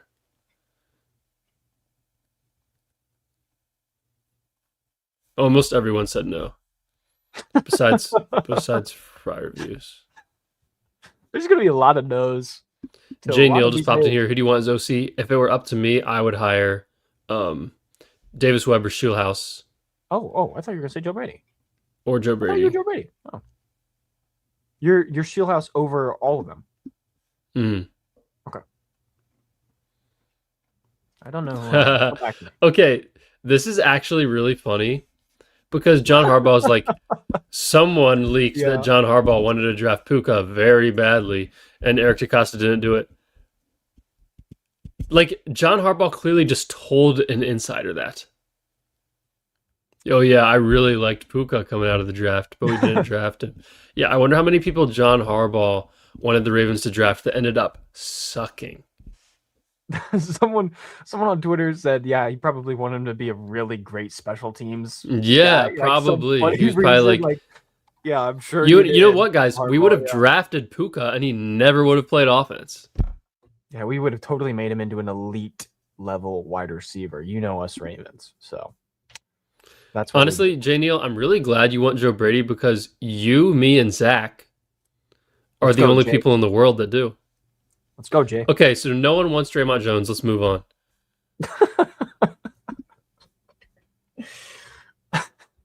What about Awuzie? Can we do Awuzie? Yeah, What's his number? he does not have one. Oh, Chidobe Awuzie, I think you should resign. say like Should 10. 8 or 10 again? I think something like that. I would resign Awuzie. I give him like Yeah, a 2-year I deal. think that's a very comfortable one. Yeah, I feel good about that. A lot of yeses. He played so well. My only concern with Awuzie is like, was last year a fluke healthy year? Ooh. You know what I mean? Like, was it kind I of don't- fluky that he played like 15 games? Yeah. But everyone is saying yes. So I agree with you guys. Consensus, Okay. Wow. Alohi Gilman. You're going to get a lot of no's. The Ravens just hired his old coach. Oh, yeah. Maybe he wants him. Ooh, it might be split. It might be split for this. Like, Gilman gave us a spark that we really needed. For Gilman, I would say no. But let's make it another level of a question. Would you pick Ardarius or would you pick Gilman, right? Aren't they both? Ardarius would be definitely. Ardarius would be like a vet minimum deal this year. I'm just saying if you go Starks, Hamilton, Ardarius, maybe a late guy or someone that they retained last year that was from injury, maybe that takes up another spot. That's all I'm saying. Like, you can't get all these guys. I would go somewhere else for our third safety. Like, I wouldn't choose Ardarius or Gilman. Guys, a take I have every single year, I see like a dozen day 2 and 3 safeties just ball out as rookies. Every single year. I swear. Who was the Notre Dame one that we loved? Xavier Watts. Oh yes. But like Jonas Sanker on the Saints, like 4th round guy from UVA, like he's awesome all year, dude. Yeah. You don't need to draft a safety or sign a safety for big money. Yeah, like the video, guys. We have 40 people in here. Like the video, please. And also, if you're not subscribed, subscribe, please. Join the Discord, please. Link is in the description. You said AI. I do. Okay, who else? Okay, guys, Linderbaum, $17.7 million a year is his market value on Spotrac. Would you re-sign him for that? Ooh. We got a yes. We got a yes from CJ. Would you? Yes. Would you? Yeah, it's would you? Yes, yes, yes. Okay, everyone is saying yes. It's just an expensive choice. If you don't get this Lamar thing done, then I have to consider what Sutton just said. You have to consider letting him go. If they're not getting the Lamar extension done, they're going to do void years. It doesn't matter. It's still just money lost. Like you got to find it at some point. I'm still that's for when Lamar retires. If Linderbaum is a 12 million cap hit this year, and the next few years are just absurd, maybe 18, 20 eventually. Like that's probably what it's going to be. Something is going to get done with Lamar. Lamar's not playing on a $75 million cap hit. That's just not happening. That literally is not happening. There's a 0% chance. It's just going to hurt down the line if you have these very expensive guys. I agree, but let's just wait until Lamar retires and then worry about it then. I agree. I would keep Linderbaum. You can't. I don't want 3 holes in the offensive line. If we're talking elite center and 2 I think you can do this. Guards? I think you can do this. You can re-sign Linderbaum. You can make like a vet guard signing similar to what we saw from like with Zeitler a couple years ago. Ooh. And then it's having one guard that's not great is fine. You can't have two guards that are the worst guard in the NFL. Voorhees and Falele. If you re-sign Linderbaum and like sign a veteran guard for like $6 million a year, something like that, that's fine. Okay. So everyone wants to keep Linderbaum. Oh, I have an interesting one because I think this should be a no. I think this should be a no. Kyle Van Noy. I would not re-sign Kyle Van Noy. Ooh, that's a good one.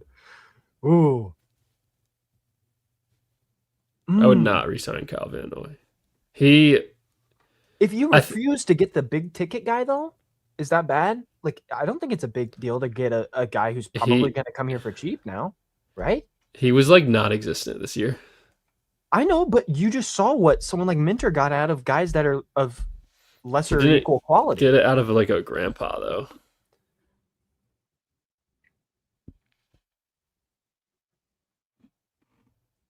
We can go back to Mac. Okay, everyone says no. Zach, you're all alone. Oh, I just love Calvin. He's one of my favorites the last few years. It's real cheap. That's my only way. Isaiah Likely, $9 million a year. You know what's crazy? How much did they give Andrews? 13? Yeah. Like 13, actually, what are we doing? Actually, what are we doing? I think it's 14. Isn't it 340? 3 for 40? Yeah. It's an absolute yes from everyone, as it should be. I think we all agree it's Likely over Andrews as in the future of this team. But again, yeah, and they extended someone said it earlier. Who said it? Charles? Someone said it about a potential Kingsbury or someone like Brady in this kind of offense. Joe Brady's offenses use two tight ends very well. So if you don't want to spend $9 million towards a wide receiver, you stick with Bateman and Zay, which they definitely could do, potentially should do. Maybe you still stick with Likely and put a lot of money towards that. You know how much Lamar uses them. Yeah, guys, I actually did look at Andrew's contract a few days ago, and it's really not that bad. They can like cut him after 2026 if they want to. So yeah, they should keep Likely because that sounds good. They can keep both. I think one of our biggest concerns was Kansas City, and they are most likely bringing back Travis, it looks like. Oh, really? Travis said he was coming back today as of the Pat McAfee show. How did I not see that? Pat McAfee show reported something that it looks like he's coming back. They said that today. Is there anyone else we haven't talked about yet? So like Ardarius is a unrestricted free agent, but I think he would be so cheap. It's just like yes. I think he'd be so cheap. He'd be like a Vetman deal. Tyler Huntley. I'm assuming everyone wants Tyler Huntley to be the backup quarterback from now on. Yeah, 100%. I want him back for sure. That's a good point, Sutton. I would definitely make Tyler Huntley the backup. That Cooper Rush experience. Absolutely. Cut Cooper Rush. It's not fun. Get Tyler Huntley in a Ravens uniform as long as Lamar Jackson is here. Absolutely.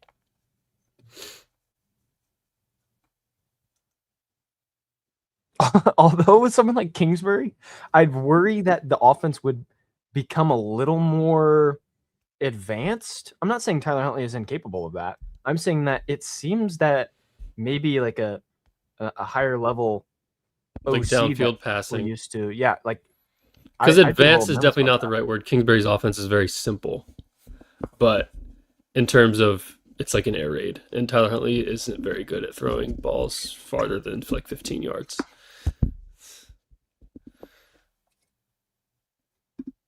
This is actually interesting. Do you think that Ricard is gone?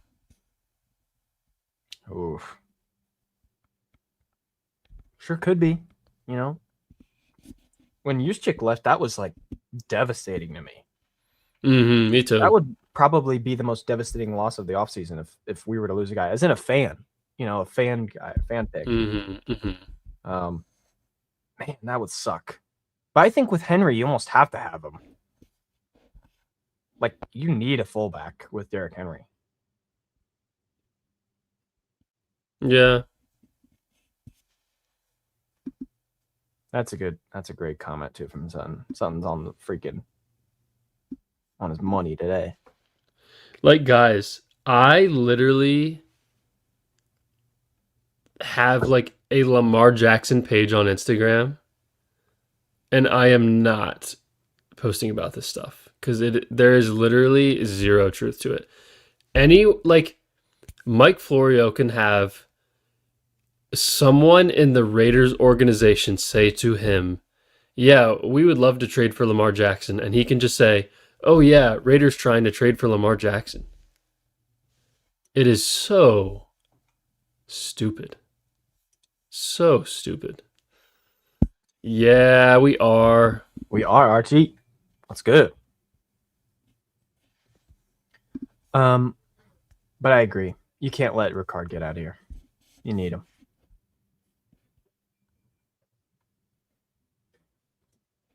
Mike Florist. One of the funniest moments of the last few years. Let's see. Any other free agents? But way to shut those down, Brad. Way to shut down the Raiders. Yeah. Even though Lamar retweeted it today about the Raiders ball. But that's another thing. You guys like tagging us on. Do not like take every little thing Lamar does so seriously. The second I saw that, I was like 100% he reposted seeing a little kid in his jersey and didn't think twice about it. He obviously would never repost someone saying Lamar's going to get traded to the Raiders. Like, he's not an idiot. That is literally you guys like you guys are like diminishing his character by thinking he would repost something that dumb. He would not do that, bro. We don't mean that in any negative way. We're just saying towards the reports and rumors of that all. And Lamar doesn't smoke either. KP, Marlon is not a free agent. He's just a potential cap casualty. Yeah. And let's do that now too. Broderick Washington. That's with Cooper Rush. So, guys, listen to this. Listen to this. Roquan Smith. Hold on, I need my calculator. Wait, are you going to give us a Roquan Smith cap casualty? No, hold on. Oh, okay. Okay, guys, ready? Are you guys ready? I'm not opposed. Mm-hmm. Roquan Smith, Nnamdi Madubuike, and Marlon Humphrey combine for a $90 million cap hit next season. 9-0. Oh, you told us something awful.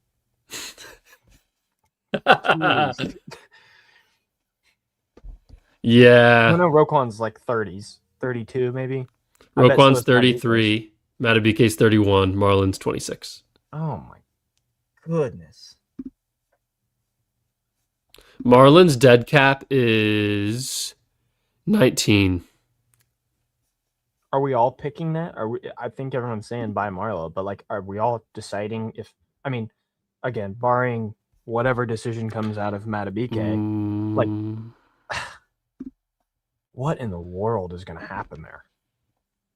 They can't do anything about it. The only thing you can do now is hope that he's back and then move forward with someone like. Move forward with releasing Marlon or trading something. You have to hope that Madubuike just comes back, because Madubuike is not going to retire. Because if he retires, he's not going to get the money. Since it's an injury, he can just sit on IR. And the Ravens have to pay him that much money, and they're screwed. We said the stats at one point this year, I think, that it was the difference of, I don't know, 32 million to 13 as in a cap hit. Like, no matter what, he's going to get paid some money if he retires. Yeah, we figured it out like a couple months ago, and I completely forgot what it's something like that. I think it's about 30 to 13 or 30 to 15, something like that. I'm pretty Um, confident in that. and they're stuck with Madubuike's contract for 2 more years too.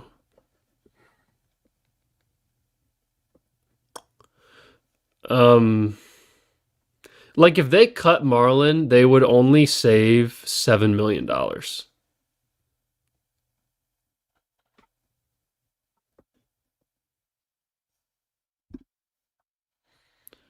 It just really sucks that Roquan, Madubuike, and Marlon Humphrey are a $90 million cap hit. Like that is No, not that's good too much. roster management.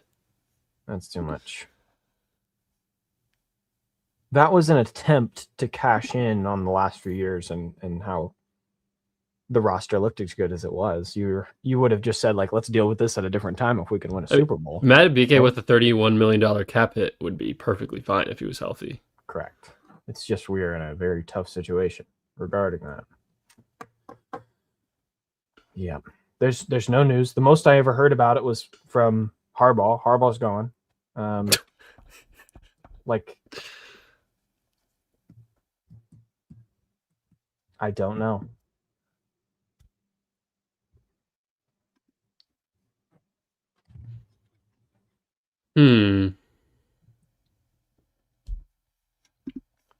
Yeah, guys, the Ravens, like roster wise, the Ravens are in a not very good spot. They're really not. This is the off season of EDC. Yeah, last It year really we got is. so thankful with the construction because of guys like D Hop and because of guys like Awuzie and in perfect contract situations for them and how we acquired them.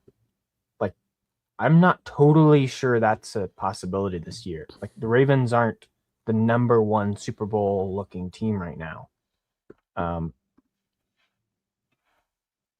Thanks, Jamie.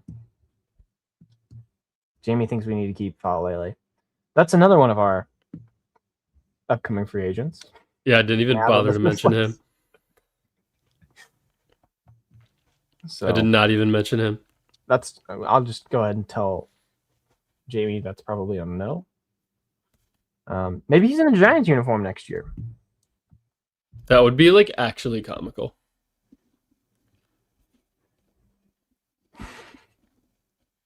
Probably was rage bait, but I love it. Good work, Jamie.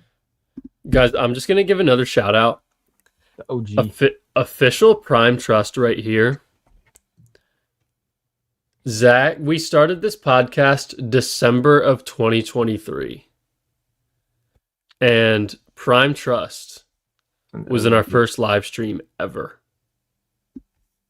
Ever. Fry Reviews has also been here for a very long time.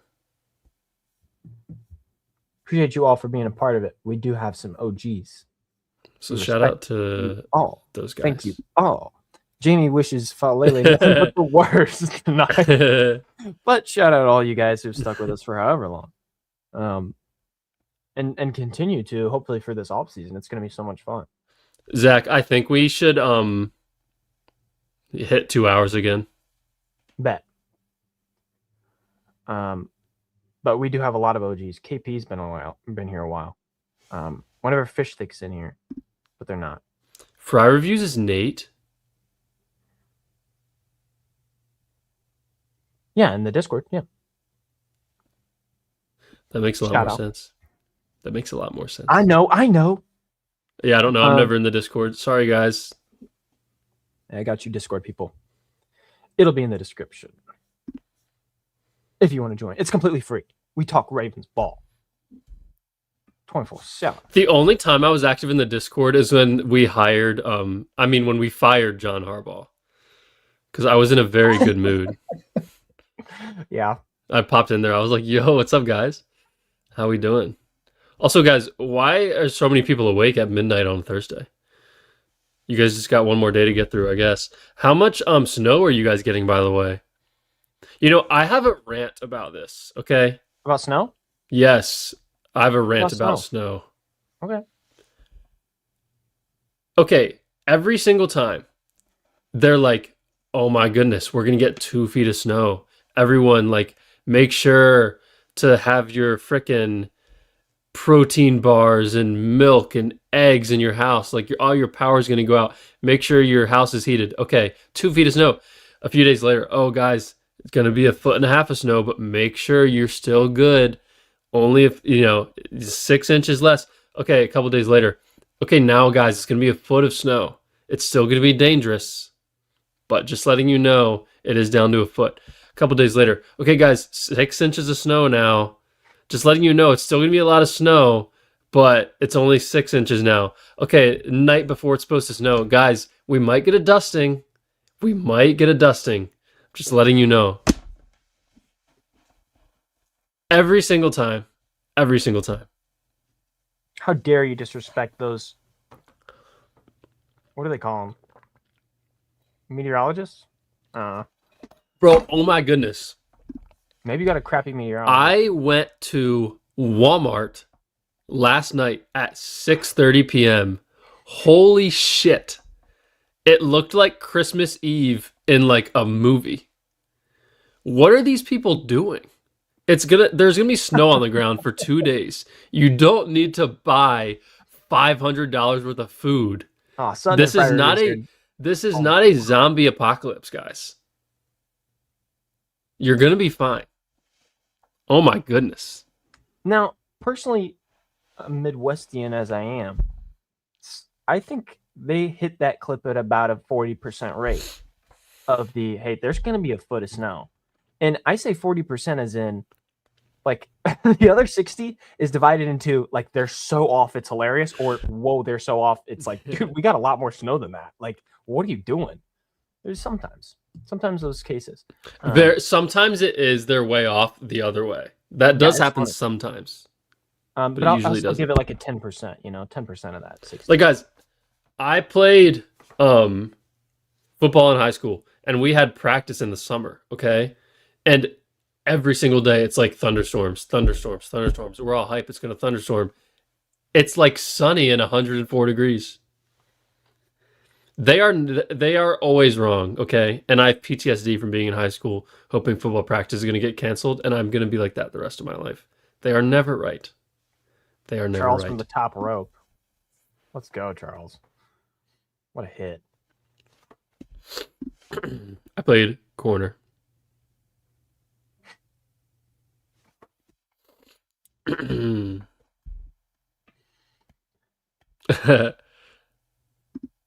Yeah, we do keep you guys up. Heck yeah. You know what's funny is it's like midnight right now and I literally feel so tired. But when we do like a reaction to a primetime game, it does not feel this late. Oh my goodness. Yeah, that adrenaline. Yeah, guys. So I have the height. I'm 6 foot, so I'm fine there. But like Nate Wiggins has about 10 pounds on me, I will say. So that is going to be an issue. That is going to be an issue. I'm basically like Devontae Smith at corner. At least he's being honest. Yeah. Charles says to get some sleep. Hey, we'll hit the 2-hour mark and then we'll get some sleep. Yeah, once we get to 2 hours. But and then I will take 10 melatonins. Dang, Friar Review says hit the gym. Dang, Brad, what are you going to say to that? I will be doing that. And then, guys, I can replace Marlon Humphrey. Nice.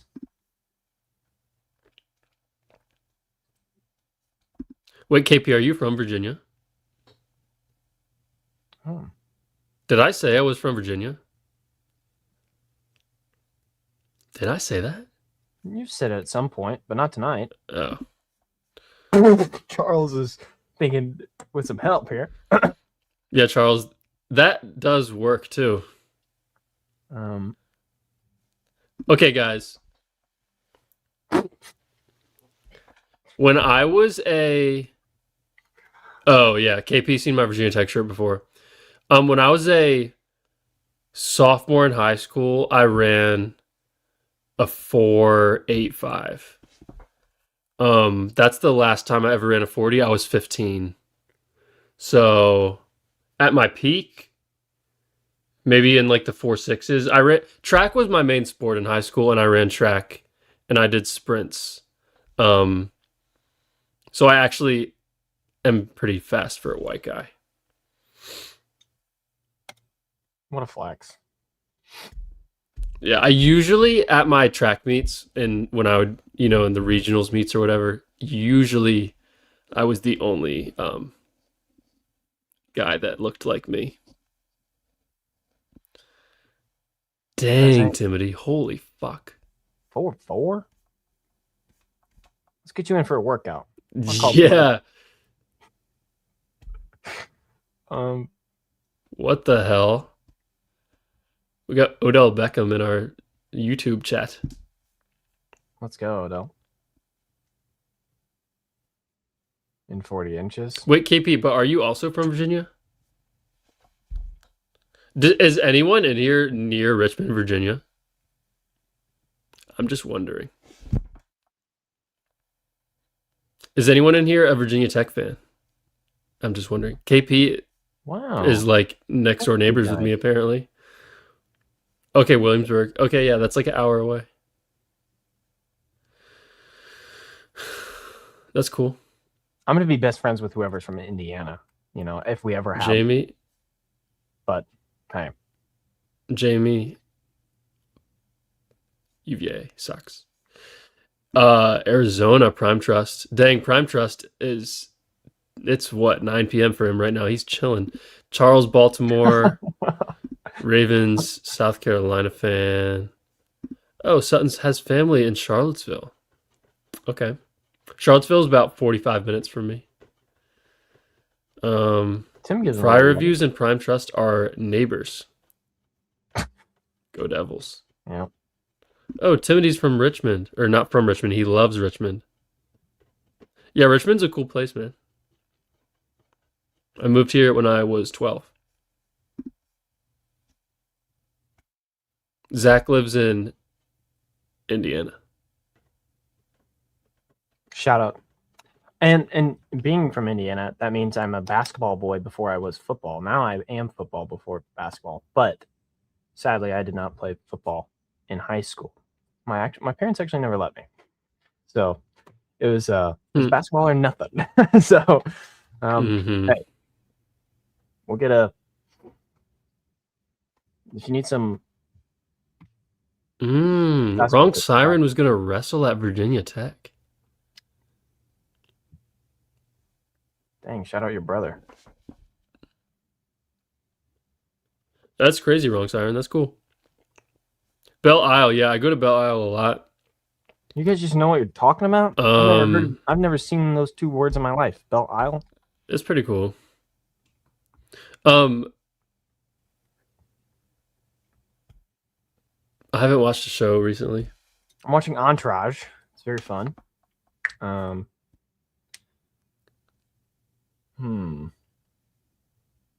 was watching Fallout. I've been watching a lot of comedy though. I've been watching a lot of fun podcasts. Is Charles from Richmond? Are you guys all just having like Virginia ball knowledge? Zach has no idea what we're talking about, guys. King's Dominion. You don't know what that is? That sounds like. Shout out Civil War Museum. Sounds like a place in Gatlinburg, Tennessee that you go to that has like a live. Oh, I've been to Gatlinburg. It has like but it's one of those that like you eat and watch the show. Like, you guys want to go to King's Dominion tonight? Have you guys ever been to Dollywood? Have you been to Dollywood, Zach? I've never been in it, but I've been right next to it. Oh. I've been in Tennessee a lot. I know Busch Stadium. I don't know Busch Gardens. Guys, 3 summers ago. What is this? What are you guys all? Zach doesn't know Busch Gardens. Guys, 3 summers ago, I went to Busch Gardens with my friends, and like, it was the worst amusement park experience ever. Every single line was like 3 hours long, bro. We rode 2 rides. This is a good question, Brad. If you were going to go to a game next year, do you know which one you would go to? I'm going to go to the Colts one that's at Indianapolis for sure. Dig it. Hey, what? Yeah, I don't know what Busch Gardens is. Again, sounds like a fake made up name. Busch Gardens. Busch Gardens. That's not real. You guys are My lying. I graduated high school during COVID. My graduation, we drove a lap around the NASCAR track, What the heck? Timotei. That's tough. Um, Sutton, we are gonna be oh, eating good in December, bro. Sorry, go ahead. um, I'm gonna wait for the schedule because I think going to the home opener would be fun when it's like not 5 degrees. Home opener with Jesse Minter, that'd be sick. That would be fun. People are gonna be all antsy about it too. It'll be fun. I haven't been to Hershey Park since I was like 5.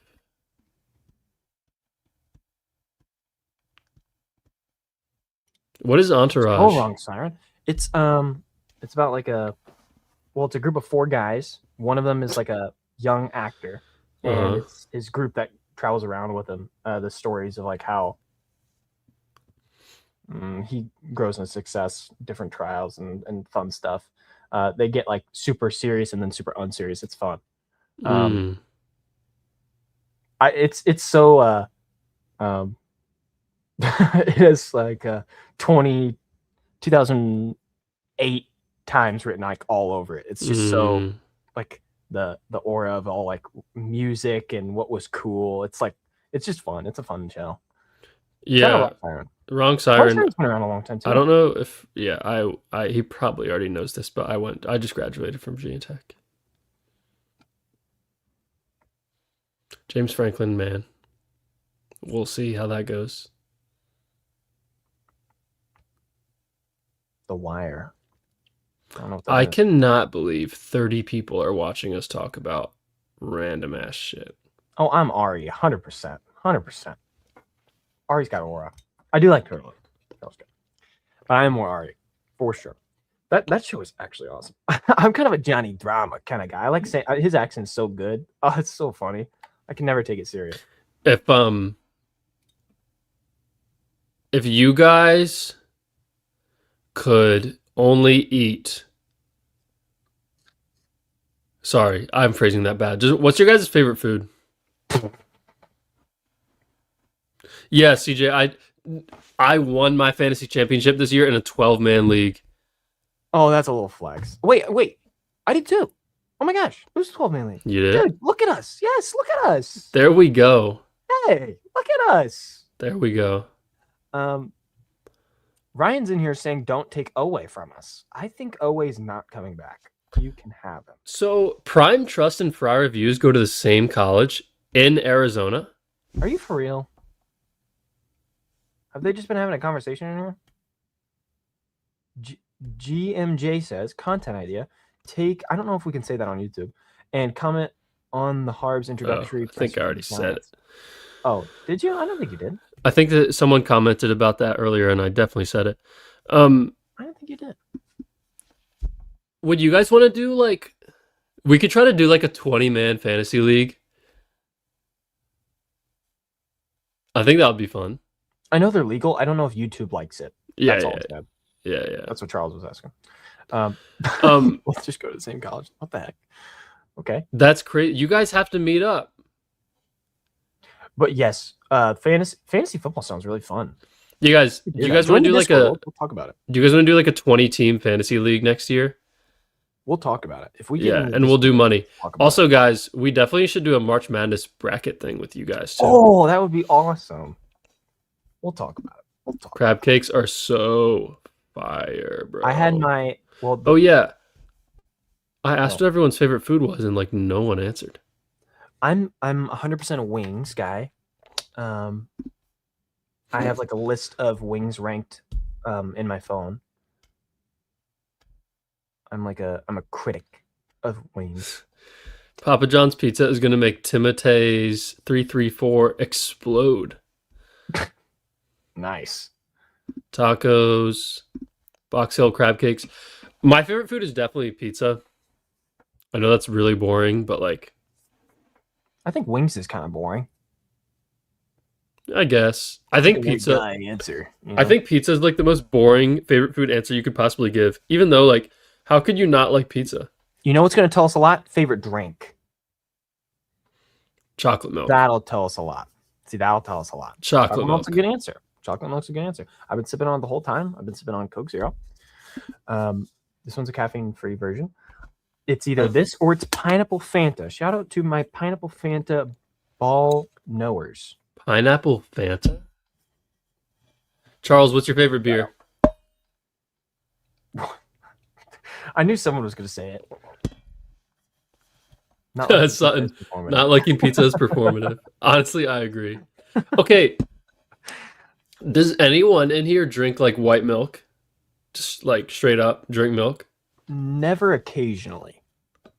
Like, it's a rare thing, but I do like it very rarely. I drink Well, milk. it's Yes, good 5 for it. reviews. I drink milk all the time, bro. Very sipping all that milk. While Dude, I drink shoves I it in drink his milk. eye. I drink milk. I drink milk all the time, and my friends make fun of me for it. It's so good. It's good. It's literally just good. I've become Did a Charles coffee- ever? Oh wait, I don't even know what that is. Amstel beer. I don't know it either. I like Miller Lite. I know that's really boring. Blue Okay, Moon. that's boring. Blue Moon gets the orange, right? Yep, that's a good pick. I like that one. Yep, that's a good pick, Tim. Good work. What the heck is that? Gross milk. So scary. I don't know what that is. Fairlife. Fairlife's pretty good. I'm cheap though, so I just buy like the grocery store brand milk because it's like $1.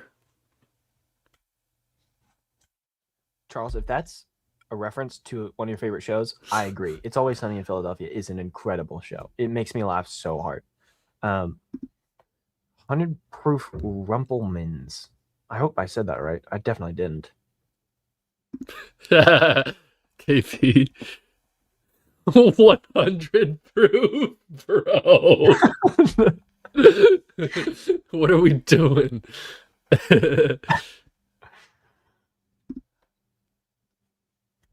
Prime Trust and Fry Reviews have gone to a football game together without Okay, knowing. you guys just become best friends, all right? Jeez. What You the guys, heck? you guys have to meet up and send Zach and I like a picture. Please do. We'll put it at the end of a podcast. We'll add a picture of you guys into our intro. It'll just be the very end. Prime Trust does not drink, but he gambles. That's good to know. I used to love sports betting. It was so much fun. I have never done it.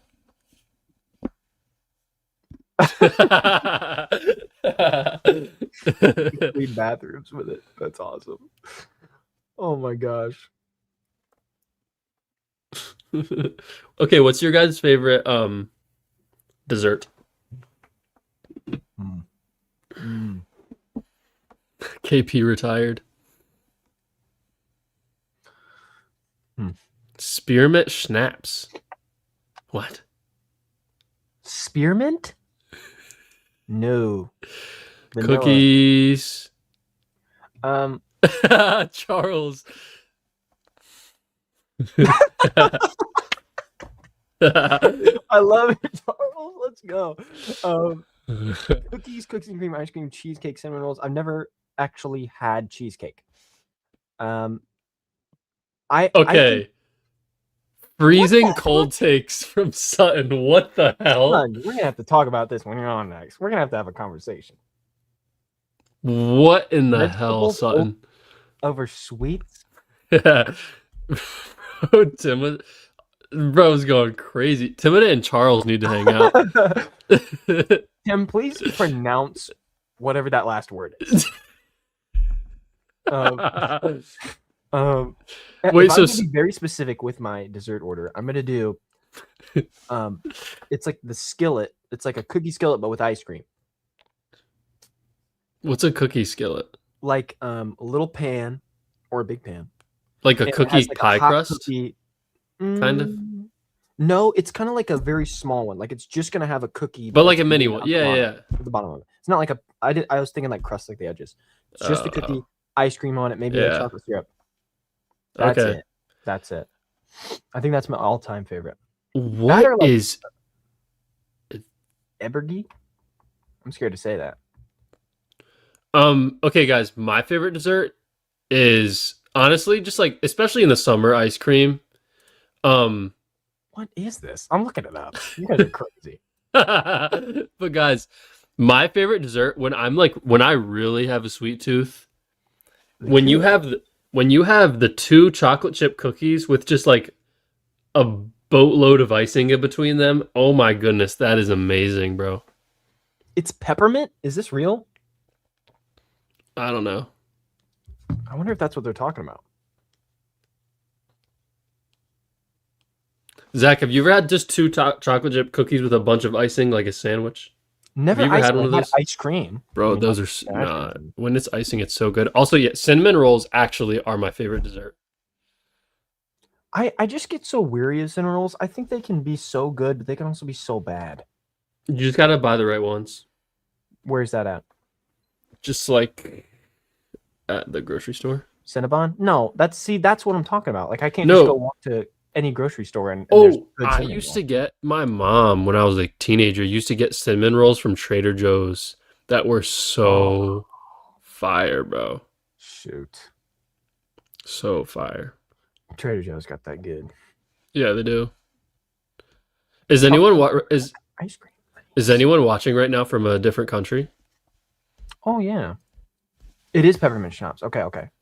Wow. Let's do a game where you gotta cut one option forever. Cookie cereal, That's ice cream, donut. easy. That's easy. Easy. That's so easy. That's so easy. Are you a donut? You're cutting donuts? I'm a donut hater. Yeah, I think I'm cutting cinnamon rolls. I love donuts. Hot now Krispy Kreme, dude. Screw off. I will say, I'll go to Krispy Kreme and have like 8 of those. Like if they're hot though. Yeah. Prime Trust is gonna. What?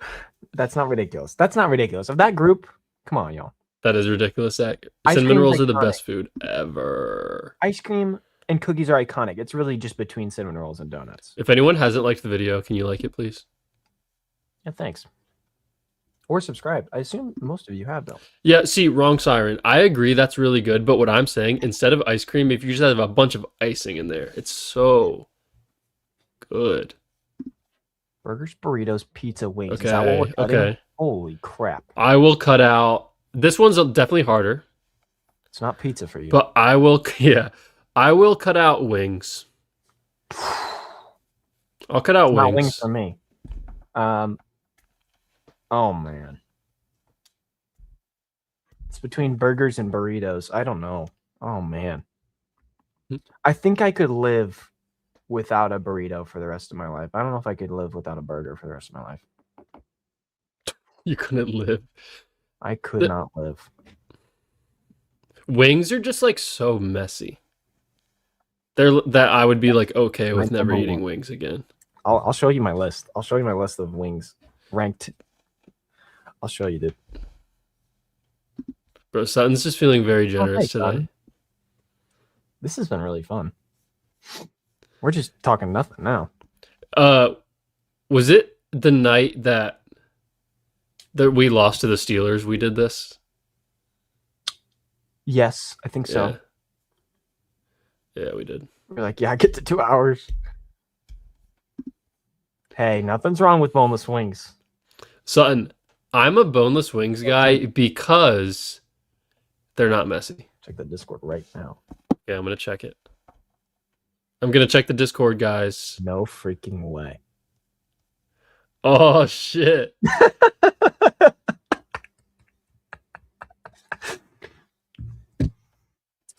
Fry reviews. I just saw your message in our Discord. If anyone's not in our Discord, hit the link in the description. Thank you. Yeah, boneless wings are good. Yeah, I'm not gonna lie, son. I almost Okay. prefer boneless. Sutton also said he loves vegetables, so Yeah, we have to take everything Sutton says now with a grain of salt. No, we don't. Oh, good. why is this number of viewers not going down? Or is what we're doing right now enjoyable? These guys are the best. These people are the best. Um, Milk. Bradley, my fellow milk drinker. okay, if you guys had to eat a vegetable, honestly, like a Caesar salad, I think is pretty good. Especially if there's chicken in it or salmon. Um, What about go-to fruit? I love fruit, bro. Go-to though. It's a little more difficult for me. Mm, I just love a lot of fruits. maybe Apples are good. bananas. Bananas with peanut butter, man. I think I think apple is my choice as well. It's either apple or grapes. I'm a big grape guy too. Need more Prime guys in the chat. trust. Absolutely. We appreciate it. Shout out. Go-to fruit is probably strawberries or green grapes. Ooh, green grapes specifically. Mmm.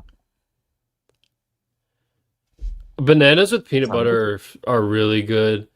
I like Oh yeah, blue. that is good. My all-time favorite fruit, going back to when I was a kid, is blueberries.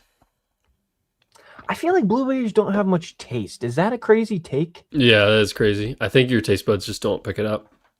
Okay. Most You know what? berries, actually. You I would know, a say couple days ago, besides I strawberries. decided to try blueberries with peanut butter, and it was so good. Don't Oh my say that. goodness. No. They were I'm not spoiled. even mentioning anything Sutton just said, but a peach in the summer. Oh my goodness.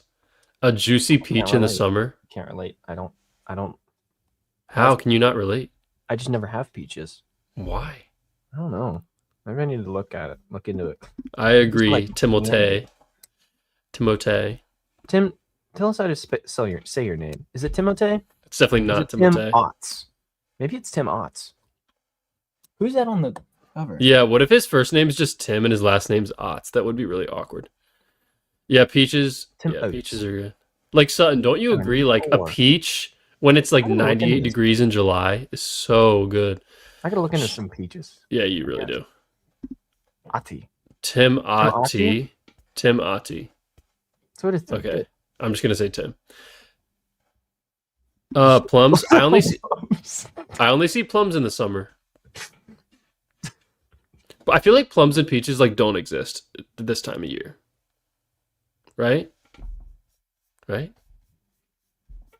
I don't think I've ever had a plum. Zach lives in Indiana, guys. He doesn't even know what summer is. All right. I do know what summer is. But I know what summer is at like weird times of the year. Yeah. Yeah. Like in Midwest. What even are winter fruits? Mm. Berries? Are berries winter fruits? Whoa. I do live in Stranger Things. Should we answer this, I Zach? literally live in Stranger Things. Do you know how crazy Stranger Things was to someone that's in Indiana? Like everything about Stranger Things. Brad, you're gonna love this because you love it. You love Stranger Things. The settings of Stranger Things that they captured, like me and my sister watching it would say out loud, like, that looks like Indiana. Oh, like it looks like Indiana. Like it genuinely, like we would be like, that looks like a house I would drive by. Like that's how good they did it. That is pretty cool. Okay, before this, let's get to the overrated fruits. I agree. Apples are overrated. Watermelon, not overrated. Blueberries, not overrated. Sutton, 1 for 3. They might be, but cantaloupe is horrible. Oh, that's a good one from Prime. What did Prime say? I don't think we've ever answered that. How did we meet? Okay, first let's do how we're Ravens fans. Let's do how we're Ravens fans first, and then we'll do how did we meet. Okay? How are you a Ravens fan, Zach? I'm a Ravens fan after 2013 Super Bowl. That was my first time ever watching football.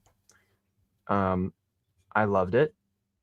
After going home, I was in the back seat in my mom's van, and I'm listening to the radio as Joe Flacco says, I'm going to Disney World. And I'm like, that's the coolest thing I've ever heard in my life. So that's where it all started. It was basically nothing. It was kind of a bandwagon thing. And then from then on, I just kind of started keeping up with them. And it probably wasn't until 2016 where I was like full diehard. I think I started HQ at that time.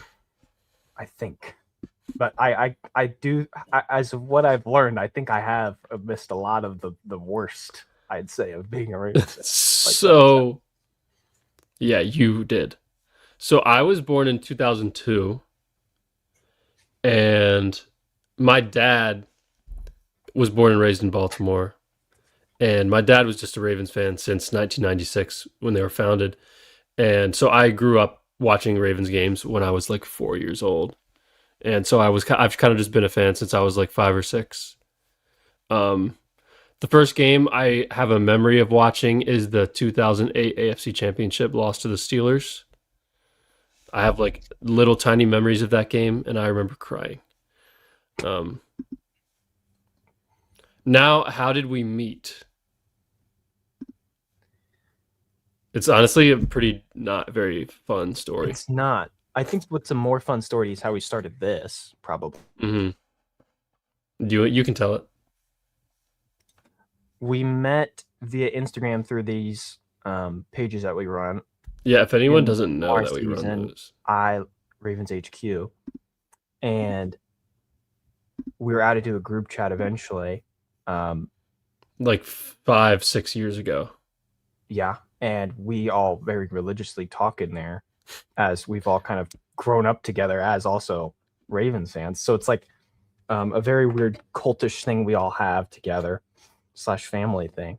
And then I think what I remember from starting this was I had watched Brad do a couple. Podcast by myself. Yes. And I think I had either reached out to you and asked about something, about starting something like this. I don't really know, to be honest. I But so we I did eventually start to have conversations about doing it. Yeah. So there's a group chat of all the Ravens pages, and half of them aren't Ravens pages anymore, but their personals just in there. That has existed for like 7 years. And Zach and I are just two of the like 20 people in that chat. Um, and I had a Ravens podcast by myself like in 2022, and I didn't do it for very long. It's very hard to do something by yourself Yeah. and stay motivated. And I reached out to Dawson and I reached out to Zach, Dawson Ravens News Daily, and asked them if they wanted to do a podcast, if they wanted to create a podcast together. And they both said yes. And that was like very late 2023. It was like December of 2023. And it's just Zach and I now. Dawson is still a very good friend of ours. And yeah, that's how we're We here. should have him on soon. Yeah, There's I think we some are going to have Dawson on off-season soon. stuff. It's gonna be sweet. I don't know what Yeah. we're gonna do, but we're planning a lot of the off season. Yeah. Like off season, we talked about doing like fun episodes. I'm gonna hold us accountable to that because I want to have on paper, like our top 10 quarterbacks. I want to have Mhm, on mhm. record our, that kind of stuff. I think that'd be fun. I think I'd love for you guys to join us for that type of stuff. Yeah. It'd be so much fun. Guys, Dawson will be back as a guest appearance, not full time. We are still good friends with Dawson. There is no beef. Yeah, we actually do need to do an episode where like subscribers call in, Zach. Oh, yes, we should. How do we do that though? Is that through a Discord thing? Should we talk about this? What is that? I don't know what that is. Actually, I'm not going to talk about that. Dawson is a locked character now. That's funny. How does Jamie know? Jamie's locked in. Shout out Jamie, I guess. You rock.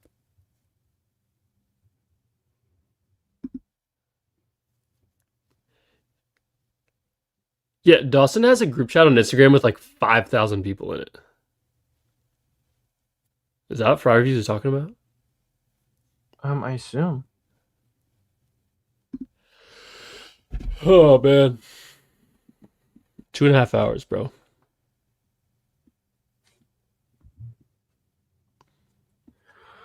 Yes. Yeah, that is. Yeah. Tim spans the Baltimore Colts and the Baltimore Is Ravens. that what his profile picture is? Yeah, It's an old. It looks like an old pic. I think it's Johnny Unitas. Have you considered being a Colts fan since you're from Indy? It was um considerable when Peyton Manning was here. I'm looking at literally with my eyes a Peyton Manning jersey that has our last name on it.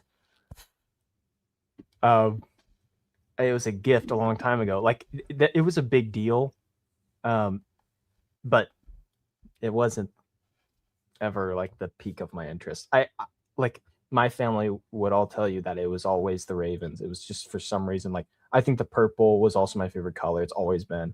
Like there was just something really special about that night of actually picking them as a team and somehow sticking through it. I've rooted for a lot of different NBA teams. College, I've always been IU. My mom went to IU. But yeah, I mean, I'm very thankful I'm not a Colts fan. Yeah, that would suck. Imagine this was a Colts podcast. We wouldn't be having a podcast right now. We'd be talking about It should be Alec sad. Pierce. Alec Pierce. We'd be talking about Alec Pierce. Hey, son, I'm not gonna like toot my own horn or anything, but I would say I'm pretty good at basketball. I think my friends would tell you I'm pretty good at basketball. Because Indiana also like cares about basketball to the nth degree. Like it's religion here. We should do a call-in. How the crap are we going to do that? We would just put the link somewhere and something, I don't know.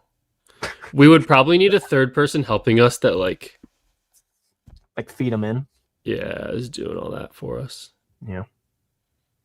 We could hire call in as in would they come in and answer a question with us or are they just asking us a question? I think Discord would probably be a good way to do it too. Yeah, I think they'd be asking us a question or saying an opinion, and then we talk for like 5 minutes or something, and then I don't know.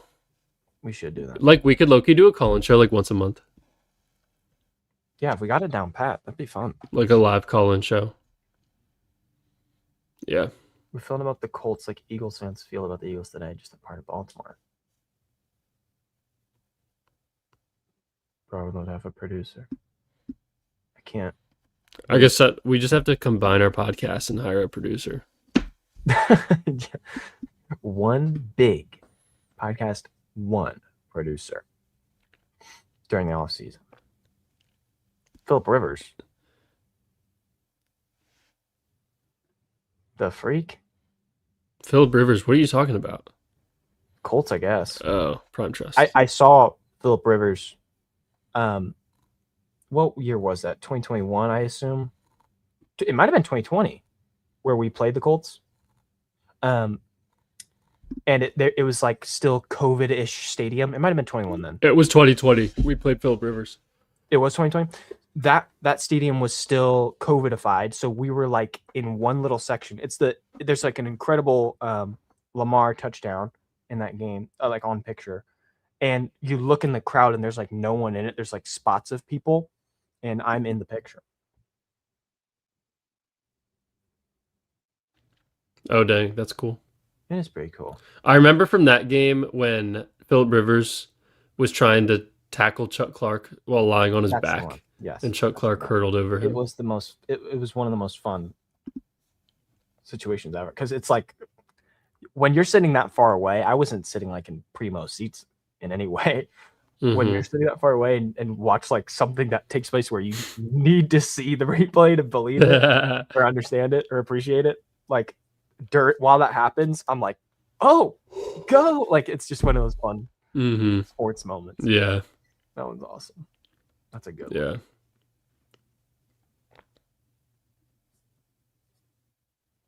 I've seen the Ravens in person once. I think we've talked about that. And you've seen them. A lot. Or no, I'm sorry. Ravens at Baltimore once. Sorry. Yeah. I've never been to an away Ravens game. Tennessee. I've seen them at Tennessee, I think 3 times. And at Indy twice. Maybe once. Maybe twice. That game was so fire, bro. That one was Andrew's long one. Yeah. Andrew's long touchdown. Yeah, Like the Ravens were not supposed to win that game.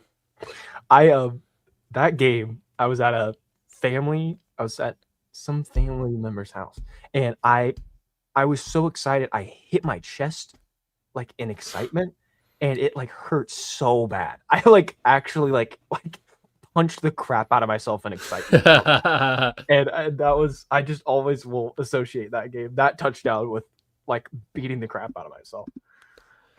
I honestly don't know my record at Ravens games because I went to a lot when I was younger, so I don't really have a number for you. In terms of like, let's say the Lamar Jackson era, I think I'm like 6-3 or something. It's nothing crazy good or bad. I'm 5-1 in all of mine. Really? Yeah. GMJ says, be thankful you aren't old enough to remember the 2006 playoff loss. I have like seriously no idea what he's talking about. Like, maybe you don't know. I was 4 years old. I know what he's talking about. I don't know. Well, you weren't like aware of what was happening when you were 4 years old. Yeah. Like, I rest in peace, Steve McNair. That's always been like on my mind to do. Like watch a game. NFL is it NFL Plus? Yeah, NFL Plus. You have NFL Plus. I would love to do that. I would love to do that. I think NFL Plus. I think it only goes back to 2008. Oh. Well, at least then. Yeah. We could do. No, you don't want to watch those losses. Fake post game to 2009 games. That'd be hilarious. We'd have 2 people watching. Yeah.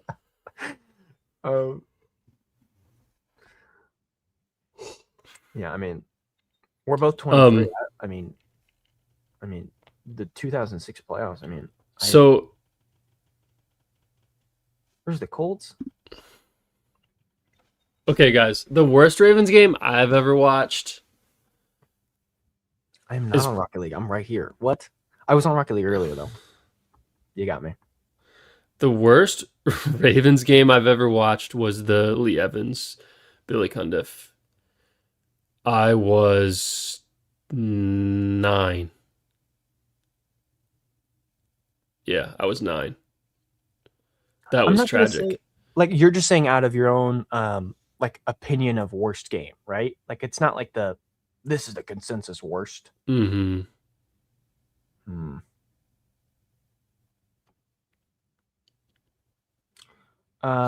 Jags in London or what's that one? It's freaking 4th and 12. It's 4th and 12 against Andy Dalton. That was total bullcrap. That was the most upset I've ever been after a game. The 2014 divisional against the Patriots was so bad, Jamie. So bad.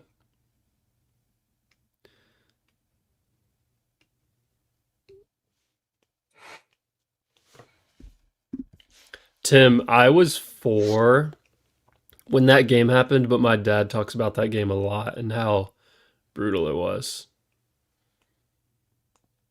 15-6. We were like 13-3 that year, right? I think we were. Sutton, what? Oh, okay, yeah. I forgot Sutton. How old was Sutton then? 10? 9? 11? I don't know. What game is that? Do you know off the top of your head? No, I actually don't know what game he's talking about. December 17th, that must have been regular season. The hell even is that? Are you sure? There's no way playoff games are happening in mid-December in 2007. There's no way, bro. Yeah, I don't. Ravens lost 13-0 to the Dolphins. Yeah, guys. Sutton is not Unk. Sutton is big, bro. That makes sense. Sutton's literally big, bro, to me and Zach. That's correct. That's correct. was 2. So what the heck? In 2007, I was 5. Mhm. So I'm big bro to Prime Trust and Fry Reviews. Oh no, are You are we? too. Zach and I are the exact same age. Oh no. Is anyone else in here right now 23 years old? I think the 23 is the worst ever. It was actually so painful. Oh, Everyone comment their age. Make me and Zach feel old. oh. Everyone comment their age. Whoa. Careful. Is anyone 23? Is anyone also 23? Holy shit, CJ is a little kid. Just turned. Okay, KP is like pretty basically our age. Like, he'd be in our KP's grade. the same age as us. Yeah. Too old. Tim is too All right, old. Tim, we love you. Mackay. Okay, so Mackay. I need to one. keep in mind the guys that are my age. KP and Mackay are my age. Everyone else, I'm sorry, but you guys are too young. CJ, you got school tomorrow. CJ, you got school tomorrow. Why are you still up, bro? You guys are too young. What the heck? What's up, Marcus? Has Marcus Okay. said anything? Marcus just commented his age. What's up, Marcus? Oh, CJ. Wait, CJ, are you graduated already? No, there's like a Is that a thing? high school type of stuff now. Oh, I didn't know that. Okay, so Mackay and KP are my age. Mackay and KP, are you guys 2020, high school class of 2020? We'll see. Is anyone else high school class of 2020? Did anyone else get their senior year of high school absolutely ruined? Yeah, me and Zach did. Right? That's me. Yep. KP. A couple of the guys in the Discord are too. Shout out to Marcus. Marcus, if you're not subscribed, you should. For our views, I'm the same age as your sister. That's interesting. That is. Drive-through graduation. That's a great way to put it. Yes, literally. We drove around a racetrack, bro. We drove around a racetrack. I drove into our parking lot, did a circle around the parking lot. Got handed your diploma. Teachers that I wanted to high five, and that was it. Tim, oh my goodness, I have always hated TJ Hushmanzada for that. He made me cry, my 8-year-old self cry for hours. We are literally to Fry Reviews and Prime Trust and CJ. Let's go. And Jamie. We are big bro. We literally are big bro. And then Sutton is our big bro. So low-key Sutton is their unk. But Brad Sutton's big bro away. to us. Scared away anyone over 23. Like, you're too old. No? I know, I said people are too young that are younger than us. I don't care if anyone's older than me. All right. Tim is giving us like amazing lore right now about the history of the Baltimore Colts. Yeah, open my eyes to the Baltimore Colts. Sutton's 10 years older than Fry Reviews. Sutton went to bed, bro.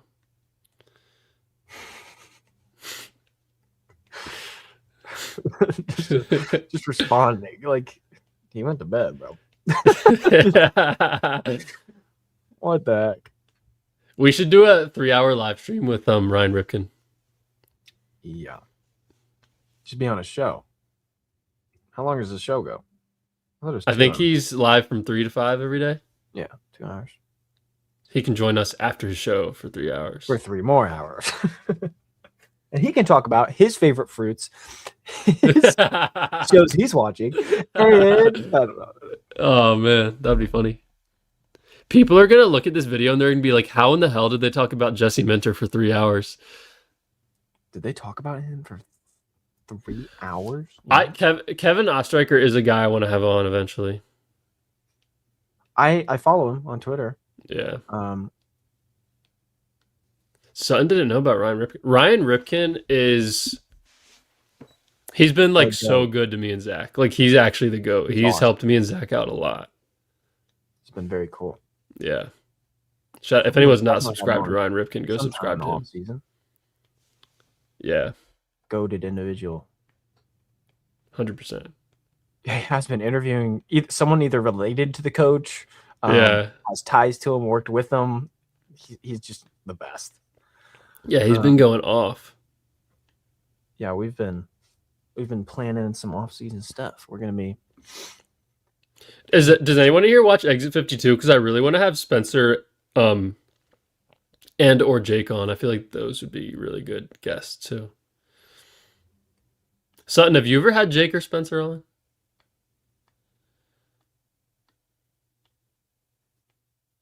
Marcus, another comment from Marcus. Should have hired Steve, Shula. Sorry. I would I have been said fine with it. I would have been good with Shula too. Huh. KP and Tim both watch Exit 52. I'm gonna try to get Jake on here, guys.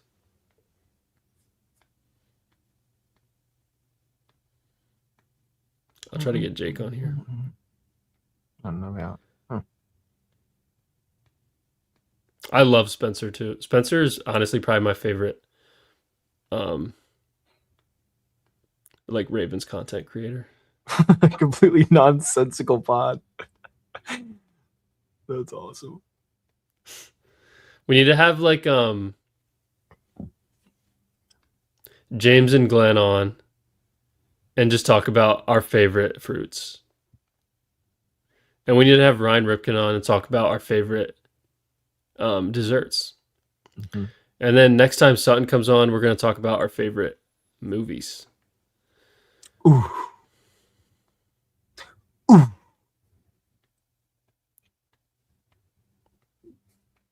And we need to get Engraven on. Yeah, he's the GOAT.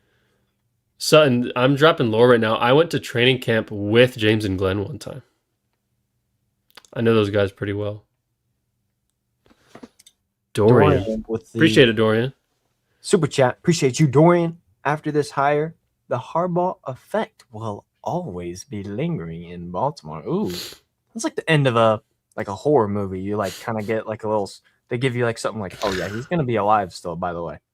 So that's probably the biggest thing to assess over the next season.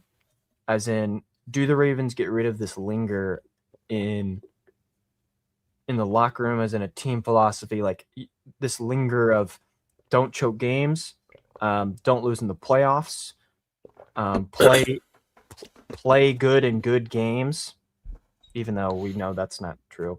But just the identity of that being wiped clean by Minter and his time here. That's definitely going to be I would say the biggest pressure situation besides, success with Lamar Jackson. Yeah. Period. KP had a good comment. A funny comment. Would you guys agree that Zach and I are neutral? Because I think that's definitely the goal.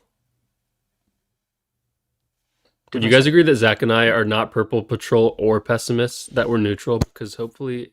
Is Purple Patrol like something that means like Purple Patrol is like every single thing the Ravens do. You're like perfect move.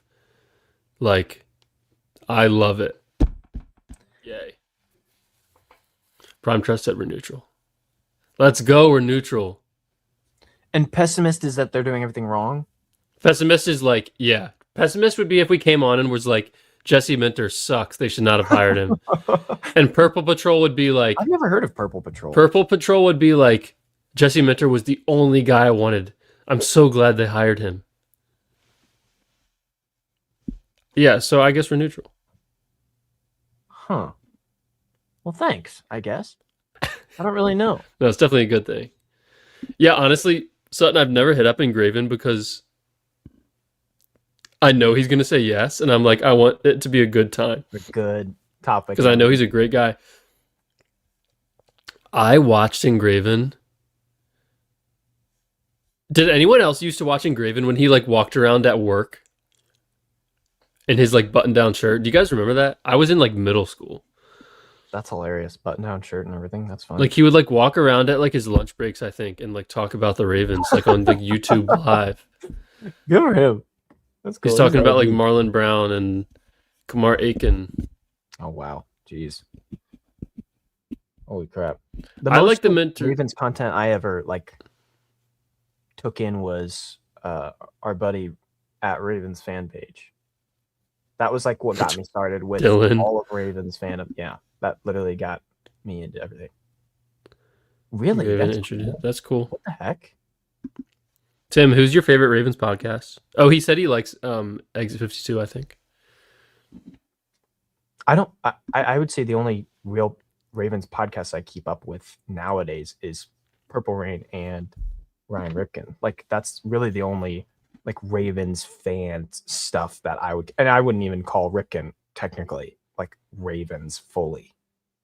Like that's really all I would say I really keep up with. Oh, I just Tim, haven't been thank bigger. you. Oh, thanks, Tim.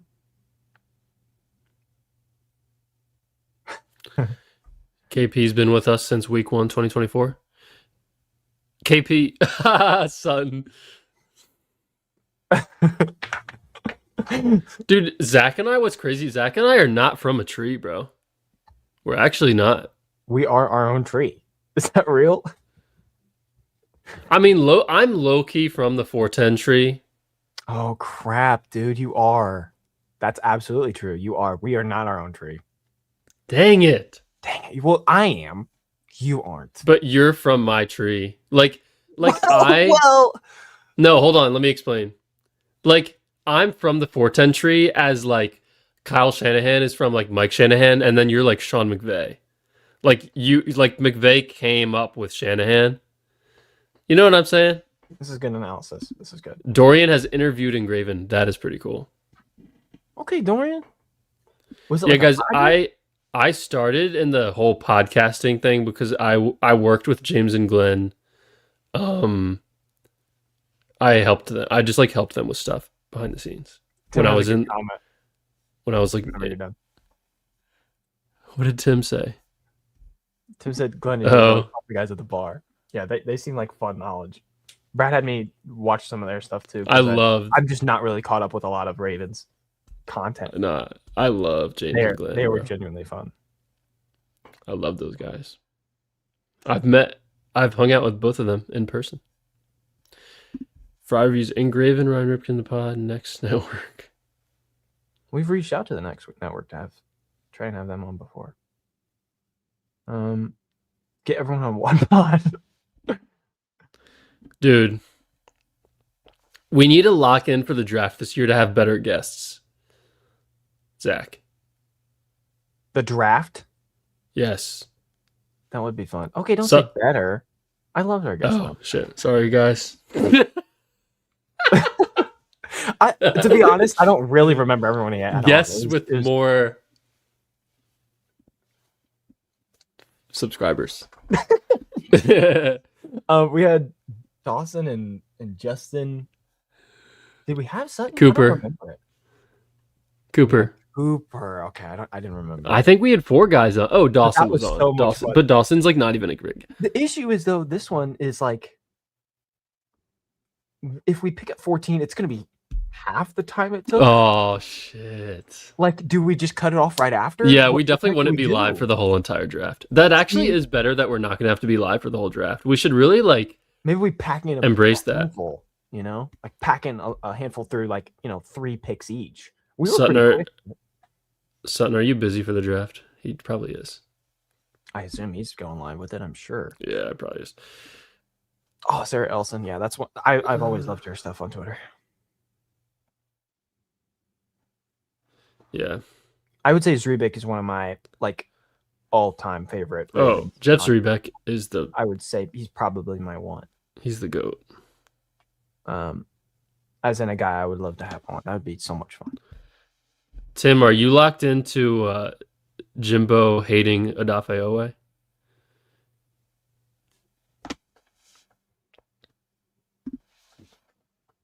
I'm not locked into this. I don't know how to do that. I mean, I love to, dude. Even if we got like, what if like Chase from earlier this year would get on? Yeah, that'd be so much fun. Like, there's so many great guests we had on this year that like, would be fun just to talk to for 2 or 3 picks. You know, if they would do it, like just be fast because we don't have that much time. We have like 13 picks until we're up. It will be like an hour and a half though. I know. It's just if that. But yeah, only 13 picks. Each, Oh my gosh. Yeah, we did that. That's one of my favorite ones ever. Yeah, so we did that last year. We were live for 3.5 hours. But this year, I don't think we're going to stay live. For the whole thing? because it's not gonna. I'm not gonna care. I mean, I'm gonna care, but I'd rather like I have a not. funny story about this. That the year, what was it, 2018 when we got Lamar? Mhm. That I went to bed after we drafted You Hayward. went to bed. I went to bed and I woke up to the Lamar news. So You never have told me I this. I always have this weird haunting thing that I should watch the entire draft just in case, like I'm almost scarred by it. But yeah, I miss Lamar. I went to bed. Jimbo doesn't like the Minter hiring. That's interesting. Who did Tim? Who did he want? Do you know? Oh wow. I haven't heard anyone really say anything about not liking. I mean, we're neutral towards it. Like I would think you were definitely more against it I'd than say not, but in like a I'm healthy neutral. I way. think you're a little better than neutral. You're a Like I, little. I think I was more towards the No. purple patrol. Like they did a good job, no matter what. Yeah, you I are. think that You're a little more Purple Patrol than me, for sure. I would say so. No, I watched the whole draft. I love the NFL. Like Yeah, for I sure. I just meant like I don't want to be streaming because I just want to get off of here and watch the draft. But something's low key right though. Like a whole new pod starts after the Ravens. Good, Yeah, like that makes sense. I get it. That'd go for 6 picks at least. It Well, feels like. Tim, I agree with Jimmy.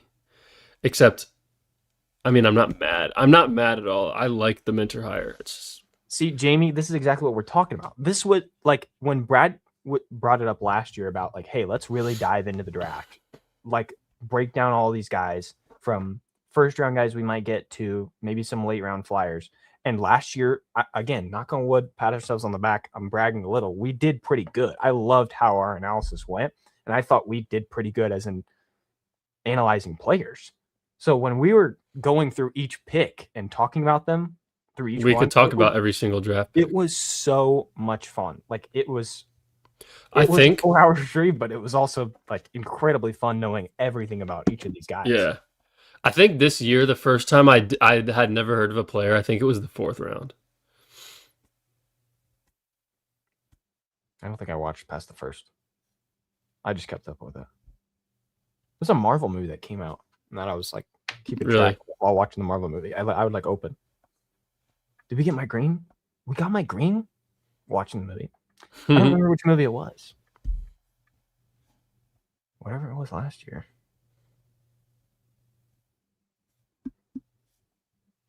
Yeah, like I watch college football, but it's kind of funny because I get so locked into the draft in March and April. I'm like, I learned so much more about college football that I didn't learn when it was actually going on. Um, hmm, Glenn. Shout out to Glenn. I actually went to IU versus Wisconsin this year. Oh my god, You did so go to much that. fun. Oh, Yeah, guys, I do not want Cliff Kingsbury. I'm not going to be happy with it. I think I'd be content with it because I could convince myself why it's good. Zach always convinces himself something's good. Very purple patrol of me. Zach is like actually Purple Patrol, guys. I will say. Except for when it comes to like anything that's not a decision almost. That sounds weird. Everything's a decision. Like, as in, I feel like sometimes the takes when it's like when Sutton or Chase or you talk about something and I don't fully agree, I think I do tend to voice it but it's usually outside of Ravens hands situations or like big decision as in maybe trades or outside coaches, like that type of thing. I don't know.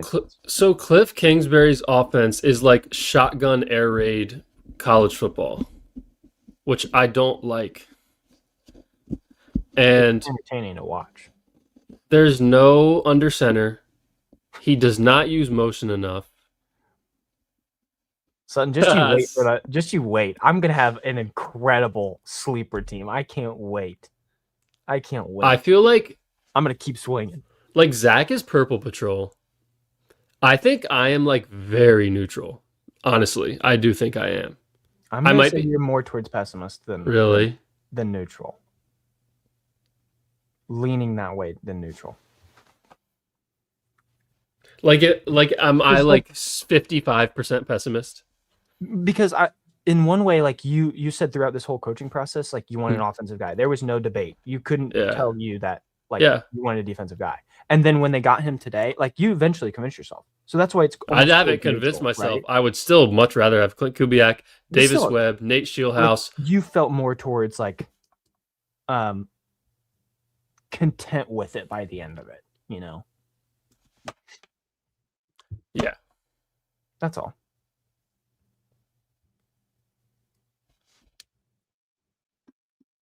I think me and Dawson are pretty similar. Would you agree? I don't think so. He's more pessimist than me? Or am I more pessimist? You're more pessimist. Really? Yeah, guys, I He's kind of am. closer to my side than you would be. I low key am a pessimistic Ravens fan, guys. Not gonna lie. I think Dawson had his moments of both sides. Like, Yeah. really one side. Dawson's like an extreme. Yeah. So I think you were more of the middle, and I was more of the positive side. Because even what was it? The freaking Bengals game after Thanksgiving, I found a way to be positive after it. Like that's just who I am. But also like, You're like Zach. there was no positive Zach's vibes after that. That was so funny. Zach's issue is like he's genuinely like a positive person. So he's just gonna be more Purple Patrol than like the average fan. I'm probably kind of a bit more negative of a person. So I'm gonna naturally be more like, I don't like this move. I don't like this move. I don't like this. Oh my goodness, my monitor turned off. Like, guys, the Mark Andrews extension, holy shit, I hated that. Yeah, and I still do. And again, I don't think I agree with it, nor do I like it. But I again try to look on the positive side of things. Like that's all I could hope to think about. But you should be more like. But that's how I felt. You should look on the negative sides. You should look on the negative side. Because then you'd be more like just as a fan. Like you can't just like flip it to the positive every single time. No, I don't think I am every time. Not every time. Zach is fully a glass half full, guys. Absolutely. And I try to bring him back down, and it doesn't really work. Yeah, I'm absolutely cup half full. I try to be. When it's me in the situation, like when I'm in anything competitive, as in video games to sports, I am not half full. I am always. We should start. Always. I am like coach/player mode. I'm like, I can always be better at something. So, but in this, I'm definitely half full. Sutton, how did you feel about the Minter hire? Because I actually have not been able to watch anything that you have said. Oh yeah. I feel like Sutton probably feels about the same way that I do. I feel like is Sutton more pessimistic than me? Pessimistic. Hold on, I gotta think again. Is he less Purple Patrol than me? Ooh. I think me and Sutton are pretty similar. He might be less, though. He might be less. I think Sutton is more pessimistic than me, honestly. I think you guys are the same, actually. I can't pick. I literally really can't pick one or the other. No, I I'm can't pick. Hard. I'm actually trying to. I genuinely don't know. I think I've seen Sutton be a little more positive, so I think a little bit more. You've seen Sutton be more positive? Holy shit, I must be a negative person. I'm negative Nelly. No, but again, I just said that you guys are like the same. I would pick the same. If I had to go 1A, 1B. Someone make a spectrum? What is that? The Minter hiring until proven otherwise, it'll probably result in wins and playoffs. Definitely. I mean, that's the bare minimum, right? Like, no, guys. When back in what was it after the Thanksgiving loss? We said out loud. I said out loud. I don't remember if you said it. That the minimum, if you get rid of Harbaugh, is what, 7 freaking wins? It's this year. It didn't feel like we had a head coach this year. It didn't feel like we had an absolute team leader. We had injuries, everything. Like, Yeah, we had injuries and probably shouldn't have won some of those games. I'll give credit to Harbaugh for that. I think with a fully like the same thing happens, I think we still end up with something like 7 wins. At bare minimum, this was a freaking dumpster fire of a year. Next year, you just gotta be, um, you just gotta be better in that way. I mean, you definitely have an offseason. The whole time, almost all year, we kept complaining about like, yeah, we should have done better with O line. We should have done better with D line. We should have been better with corner, whatever. And now we have the offseason to do it. We better be better. We better be. Yeah. I like it. I can't deny that he fixes the defense and will raise the floor. We at least will not start the season with the bottom 3 defense for the 3rd season in a row. Hey, whenever we were doing the schedule predictions, and I rattled off a bunch of losses at the beginning, and everyone's like, dude. Yeah. I was like, hey, I have us at 12-5. I mean, that's not ridiculous. That's still a pretty good record. It was just too obvious. I just don't trust. I'd never trusted Zach Orr. I was very hopeful in second year, just like I was, and I'm sure the front office was with like the O line. Yeah, I thought Going into second the year next year, Zach he would've Orr been was better. going to be like a lot better, and he was not. That's what you expect. Mike McDonald was next level better. Like, Yeah. and But like Mike McDonald was really only bad in like September of his first year. yeah, I'm just saying like he when you had the turnaround that first year and then got good and then you had a full season of good. We have lost that as a concept. Yeah. We've lost the whole season being good at defense. I've said way too many times why I want an offensive coach, and that dream will never happen. Yeah, Zach Orr sucks. Shout out Zach Orr though. I do freaking. I love Zach Orr like as a player and as a person, just not as my defensive coordinator. Yeah.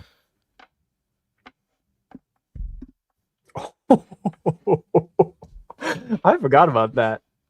Wow. The Rashad Bateman breakout game that ended up not being his breakout game.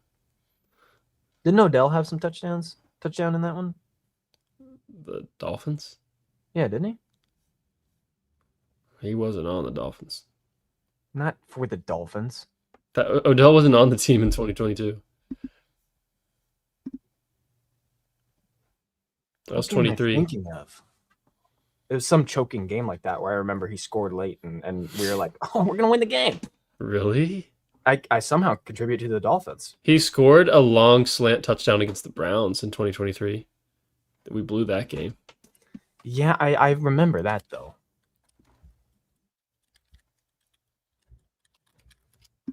Yeah, like even in 2023, Mike Mack did have a couple bad games. I don't remember Odell scoring touchdowns for us in games that we lost, besides the Browns game. I was really disappointed that we didn't re-sign Odell. He was better than people give him credit for. Then the Dolphins like ruined his career. It must have been like what he demanded as in a contract, right? I don't know what you're talking about. Oh, yeah. You would think, but I think the Dolphins signed him for really cheap. Maybe it was Cleveland then. It's 1 a.m., bro. Was that the... Oh, yeah, it was Cleveland. Jesus Christ.